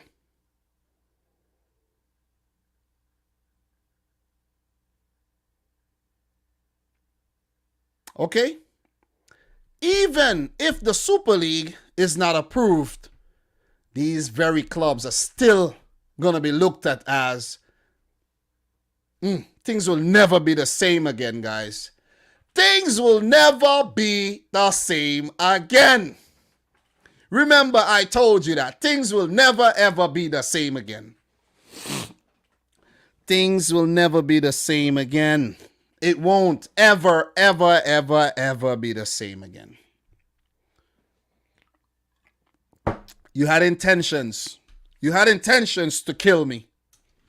I won't ever look at you the same again. See what I'm saying? It's a war. It's a war outside.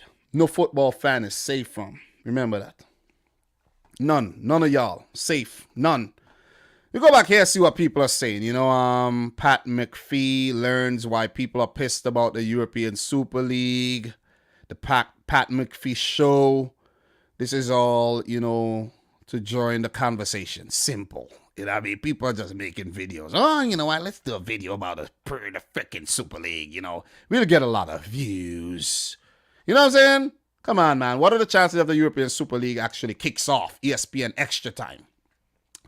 Tifo, 6 hours ago. Football's new 3.5 billion Super League explained. I bet if I make one of these videos, I get like 10 views. You know what I'm saying? Tifo. Good channel. Nice channel. I am subscribed. European Super League talk sport. Why aren't Paris Saint-Germain and Bayern Munich involved? Ooh. Full statement from UEFA president on European Super League. Okay, that's Seferin. Bam. I have to watch this video to hear what's going on, but I think I'm pretty sure. Oh, boy. Oh, boy. We got the Don Robbie in the house. Oh, man. Don Robbie, bro. Don Robbie, you're a businessman, Don Robbie. Don Robbie, you're a businessman. You don't went and actually make another channel. So you talk about the Super League on your channel. You get 110,000 views there. You invite some of your friends like, you know, Turkish and the Cop TV. And you invite, you know, West Ham Fan TV. You invite Flex. And you're going to hit him up with another 110,000 views there. You know what I'm saying? And then, you know, you're going to go over to, you know, AFTV. And you're going to hit them up with another 250,000 views there. And you're going to come back over there and talk about the same thing. And then you're a boss, Robbie. I applaud you for that. So, oh, man. So, Carragher, this cannot be allowed to happen. Jamie Carragher, Neville. These guys are just puppets for Sky Sports, man. Come on. You guys can't see through this? Aren't you guys seeing through this? This is very transparent. Aren't you seeing through this? Come on, man. Come on. Come on. Robbie Musto. Super League would be devastating to European soccer. There's no European soccer. There's European football. What else we got here? Shaka Hislop. UEFA quick to speak out on Super League, but loses its voice on racism. The boy Shaka from Trinidad and Tobago, where it's the land of steel pan and soca music and the land of them big bam girls shaking up them bombsy and thing, you know what I'm saying? Shaka Hislop. You see? Great point. Great point. Great freaking point, Shaka. You see what I'm saying? I haven't been hearing a lot of people talk about this. Talk about it. All the people who've been talking about this today. Let me hear you talk about some of the other issues that's really killing football. Talk. You got the floor. Talk. Talk now. You got the floor. Okay? Talk. Can't say nothing, huh? You ain't gonna say nothing, huh? You ain't gonna say nothing. Well, anyways, let's continue. Let's continue. Row breaks out over European Super League plans. ESPN FC, UEFA president declares war on the 12 founding clubs. You really want a war with the 12 clubs? I don't think so, man. Ooh, I told you guys. Oh, man.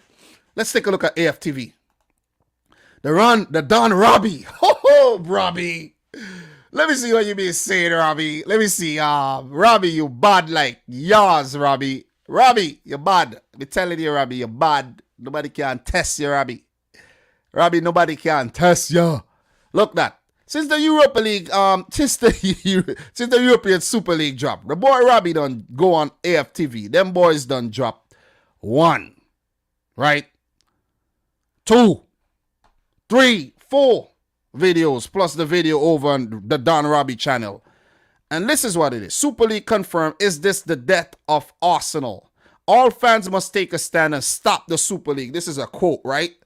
Mourinho gone and Kroenke sells out Arsenal. Is the Super League built on greed?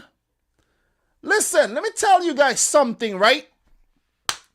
Let me tell you guys something. This is capitalism at its finest. This is, just capitalizing on the hype here. I've seen people do it. You see what I'm saying? I've seen people do it. I've seen people who said they don't have much time make 4-hour live streams doing this thing. You see what I'm saying? I've seen it with my own 2 eyes. I got time. Trust me, I got time. It's almost 4 hours. I got time. Look here. Robbie making this because it's hot. Arsenal are included. And even if Arsenal wasn't included, it's still hot. He's going to talk about it. As much as these guys are saying, oh, they're against it, bam, AFTV. AFTV. Super League coverage. Haha. Arsenal playing against freaking Bayern Munich again. Not Bayern Munich, sorry. They're not in there. Arsenal playing against Juventus and them other teams. They lucky Bayern Munich are not in there. But you see what I'm saying? You see what I'm saying? Come on, man. 80 Booth. Esther, 80, remember Dom is not in favor of the Super League, although this is this stream he spent longer on the point for Super League than against. Not really. Not really. I'm playing devil's advocate. If you don't know what it means, look it up. It has to be in the best interest of the fans. It has to be. And I think that we don't even know what's in our best interest, to be honest. We don't. We don't, man. We don't know what's in the best interest of the fans. We don't. And you see Bayern fan now, he's saying no to the Super League. If Bayern Munich are in it, bam, he's with it. See? He's with it. He's with it. So let me see. At Dominic, UEFA and FIFA are not this energetic and quick with racism and Qatar atrocities. RJ, perfect. They're not. They don't have this type of energy. They brush it off. They put it under the table. Thriller. AFTV wants that AdSense and affiliate partner revenues, just like Kroenke. It is what it is. Mark Goldbridge, the same thing. All of them, the same thing. All of them. All of them. And maybe I'm wrong about some of them, but most of them. All right, let's get off the AFTV here. Let's get off the AFTV here. But you get the point, man. You get the point. Let me go back up to the Don Robbie channel. Let me see something. Let me see if the Don Robbie spoke about this previously. Oh boy. Oh boy. The Don Robbie already exploited this thing, man. Oh no, I'm lying. Sorry, Don Robbie. You had expressions that, oh no, I'm lying. It's the best of enemies anyway. So yeah, it's a series, but the Don Robbie doing big things, man. I haven't taken the time to really tune into this. To be honest, I haven't been watching this because it's just too much, man. It's just too much. Yeah, see, I haven't had the time to do this. I'm just one guy, doing, talking. And the boy Robbie is smart, bro. You smart. You bring Sophie Rose on the thing, you know what I mean? Sophie Rose on the thing. See what I'm saying? The boy Robbie, he done make... You know what, Robbie? Just make another channel, bro. Just go. Make another channel. That's a smart thing to do. Be a super tuber, Robbie. Be a super tuber. It'll make more money like that. So, look. We got some more things, you know what I mean? This is the videos that are ranking, of course. Footballers' angry reaction to European Super League. Don't bother with these footballers, guys. They're just puppets, believe me. Just puppets, all of them. Theo Baker, the European Super League must be stopped. I don't know this guy. But anyways, maybe he's somebody important. EA Sports gamer, maybe. What else we got here? What else we got here in terms of let me see. All right, we got some European Football Daily, man. Football Daily, European Super League. What happens next? Football Daily, man. This channel used to be so damn good, man, but it ain't that good anymore, I must say. Ain't no good no more. Things have dwindled around these parts. Ain't that good no more, man. But Football Daily, they dropped a video on it. European Super League. What happens next? Okay. Let's go back. But yeah, man. This is what YouTube has been saying. What we got here? Let me see. I'm still on Football Daily. Mark Goldbridge rages at European Super League news. You see that? So this is Mark Goldbridge has made multiple videos on this. You know what I'm saying? Multiple videos. Bottom line is, look, man. Look, YouTubers are doing what YouTubers do. Capitalize on news. You know what I mean? They just doing what UEFA has been doing. They're doing what the Super League wants to do. More money. It's all about revenue. And we come full circle. And what we're going to take a look at right now is the new Champions League format. Let's take a look at the new Champions League format. And then we're going to call it a day. All right? Let's take a look at the Champions League format. And then we get 4 hours and we call it a day. Let's go. New Champions League format. Brace yourself, guys. We're gonna talk about this. Champions League format changes. It's here. Goal.com. Champions League format changes. How many teams and new tournament structure explained. All right. Champions League format here.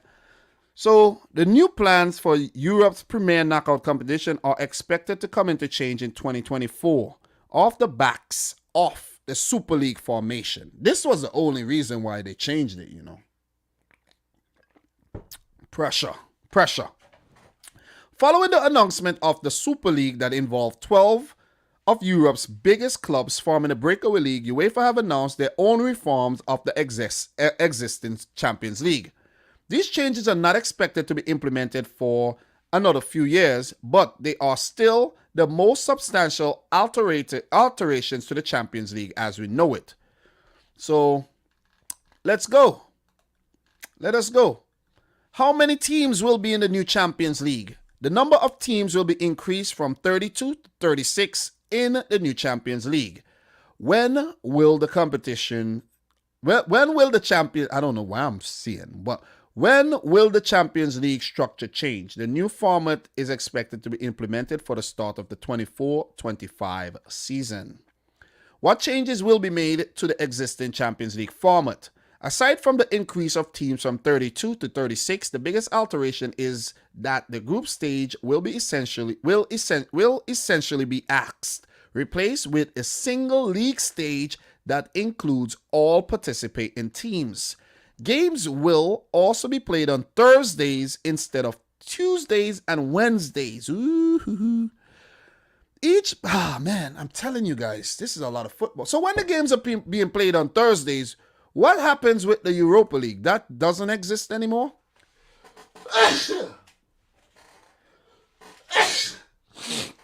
I'm sick of all this European Super League and UEFA stuff. Seriously. I'm sick of it already. I'm really sick of it already, man.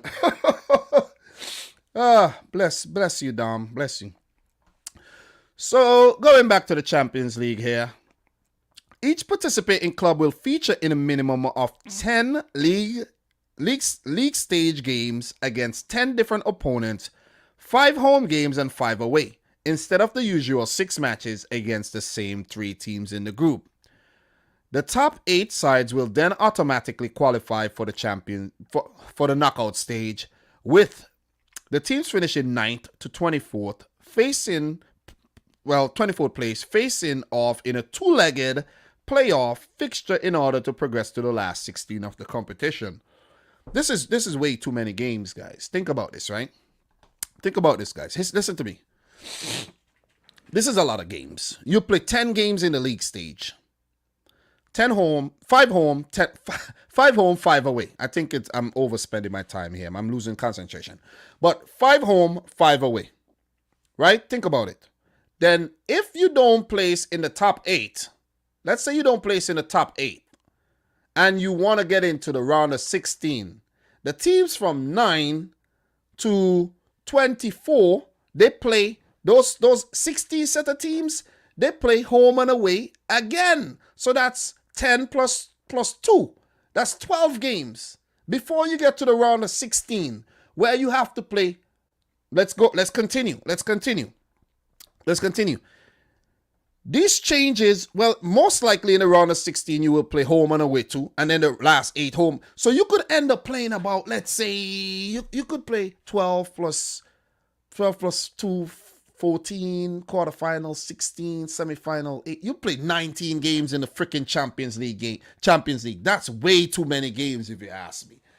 More money. More games, more money, more TV, more money. You see?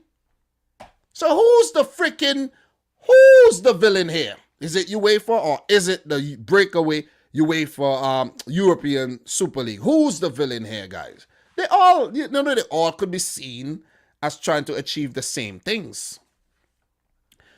These changes will also be made for the Europa League. Oh man, 8 matches in the initial league stage, as well as the new Europa Conference League set to begin its inaugural season later in 2021. 6 matches in the league stage. These 2 lower division competitions will also be expanded to 36 teams in each stage. God damn. Listen, I'm done with this. Listen, man. This is crazy. This is way too much. This is way too much football. Way too much football, man. You're telling me we're going to have a total of 32 and 32. That's 72 teams, right? Plus a further 32, 108 teams in Europe every season. You are telling me, right? We're going to have, instead of 64, now we're going to have 108 teams in Europe, and you're telling me that's good?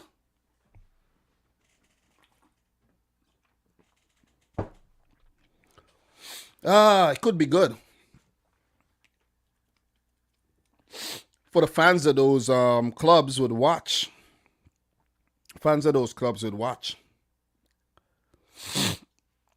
It could be good, but still, it's a lot of games, man. That's the thing. That's the problem. It's more games, man. It's too many games. Thriller.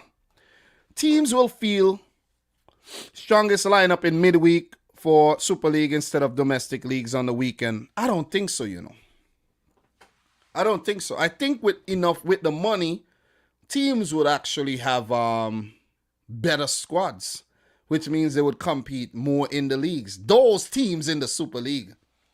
So it will be even harder to beat them. Think about it. Look at what Man City are already doing. Look at what Man City are doing. In the Champions League, in the Premier League, and winning. You know what I'm saying? Still in it. So this could help. This UEFA thing could help a lot of teams, but it's the games. It's too many games though. It's like the players are being exploited. Teams are being it's a lot of games. You will get a reward, but who benefits the most in the end? Who benefits the most in the end? Please tell me. Waiting for your answer. Who benefits the most in the end? Who benefit the most in the end? Ricky Swift, yeah, almost 4 hours. Who benefits the most in the end? You have a car service. You start with 2 cars, right? You make some money. You expand it to 4 cars, you make more money. You expand it to 8, you make even more money. Things become a little harder to manage, but you make more money. Things are nice. You expand it to 25 cars, you have a fleet. you're making more money. You expand it to 50, you're making more money. You're making more money. It's all about, you see, you get what I'm saying? It's all, who's making the money? UEFA. It's all in the best interest of UEFA and maybe not in the best interest of the sport because it's being watered down. Simple. It's being watered down. Donovan McCrabb is asking a question. Dominic, you think the Super League will have a draft system like the USA? I don't know, bro. I don't know. I really don't know what they're going to do. Damn, Dom got really sick. Yeah, allergies started acting up. Pachar, hey, Rich, do you think Man City won the league for nothing? All of this hard work to not even be Champions League next season? No, we don't know what's going to happen yet, guys. We really don't know what's going to happen. We don't know what's going to happen. You see what I'm saying? We really don't know what's going to happen. That's the crazy thing here. But let's go back here. Let's finish off this thing. Qualification to the Champions League will be more or less the same, with spots earned through the teams' result in their respective domestic leagues. With the competition being expanded to allow for more teams, the additional spots will be allocated towards the club ranked third in the championships of the fifth-placed UEFA National Association. Okay. Now I see what's going on here. Okay. So, okay. Another spot will go to the domestic team through the Champions Path qualification. Okay, that's through the preliminaries. The last two spots will go to clubs. This is where it gets. This is where it gets tricky. The last two spots will go to clubs who have the highest club coefficient from the past 5 years that have not managed to qualify for the Champions League group stage, but have managed to qualify for the Champions League qualification phase, Europa League, or Europa Conference League. Which means these clubs could come in 7th and still get into the Champions League. How is that right?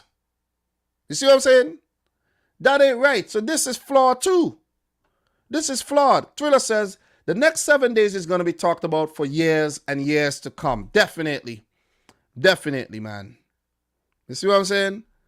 So this doesn't make any sense. The Champions League games will still be played in the midweek as is traditional. How will the Super League impact the Champions League? The Super League, Champions League. Okay. Since the new plans for the Super League involve 12 founding clubs who are Champions League mainstays, you heard what I'm saying? Except Arsenal, though. Arsenal, Chelsea, Liverpool, Man City, United, Tottenham, AC Milan, Inter, Juventus, Atletico, Barcelona, Real Madrid. The Super League would effectively doom the Champions League as we know it. Without Europe's most elite clubs featured in the Champions League, the competition will be devoid of its allure, prestige, and romance. Plans for the Super League have been condemned by a majority of football world, including pundits, former players, fans, as well as the likes of UEFA and the Premier League. UEFA President Alexander Seferin has even threatened to ban individual players from participating in the World Cup and Euro, stating, "We are all united against this nonsense of a project, cynical plan, completely against what football should be. We cannot and will not allow that change. Players who will play in the teams that might play in the closed league will be banned from the World Cup and Euros. We urge everyone to stand tall with us." Oh, now you're urging everybody to stand tall with you. You get it, guys? As we do everything in our power to ensure this never ends up in fruition. Okay. But when asked if the Champions League could continue without the 12 founding clubs of the Super League, Seferin said, "Yes, of course. In Europe, there are many good clubs and devoted fans. You heard the changes already today of the UEFA changes from 2024. We will do it with or without them." Okay, so crazy. So I think I've covered everything. Timing, I've covered everything I had here. What do you guys have to say? What do you guys have to say? Let's read some comments a bit here. What do you guys have to say? Let me see. Player HD is saying, no, up here, I hope the Super League gets cancelled in a way. We have, what else we got here? In terms of, all right, Aaron Guy, why would you still support City if they're planning in a European soulless league? City's my club. City's my club. I'ma support them. I'ma support them. Whatever they do, I'ma support them. That's what I'ma do. I'ma support them. Because let me tell you, when City got banned last year, a lot of y'all never supported them. You guys never supported them. Y'all left City for dead. You left City for dead. You guys left them for dead. It felt bad coming on here to talk about the whole ban situation. And you know what I said? I said I'm sticking with City. I believe they've done the right thing. And I'm not changing my stance. And what ended up happening? Fought it, beat it. Let's move on. Okay? Everything went back to normal, right? The same thing's going to happen here. It's business. It is business. It's all business moves, guys. It's all business moves. Ain't nothing personal here. Business moves. Ain't nothing personal. Trust me, guys. Thriller, here's a small Doge donation in making me rethink my original position and to a more objective one. You see, that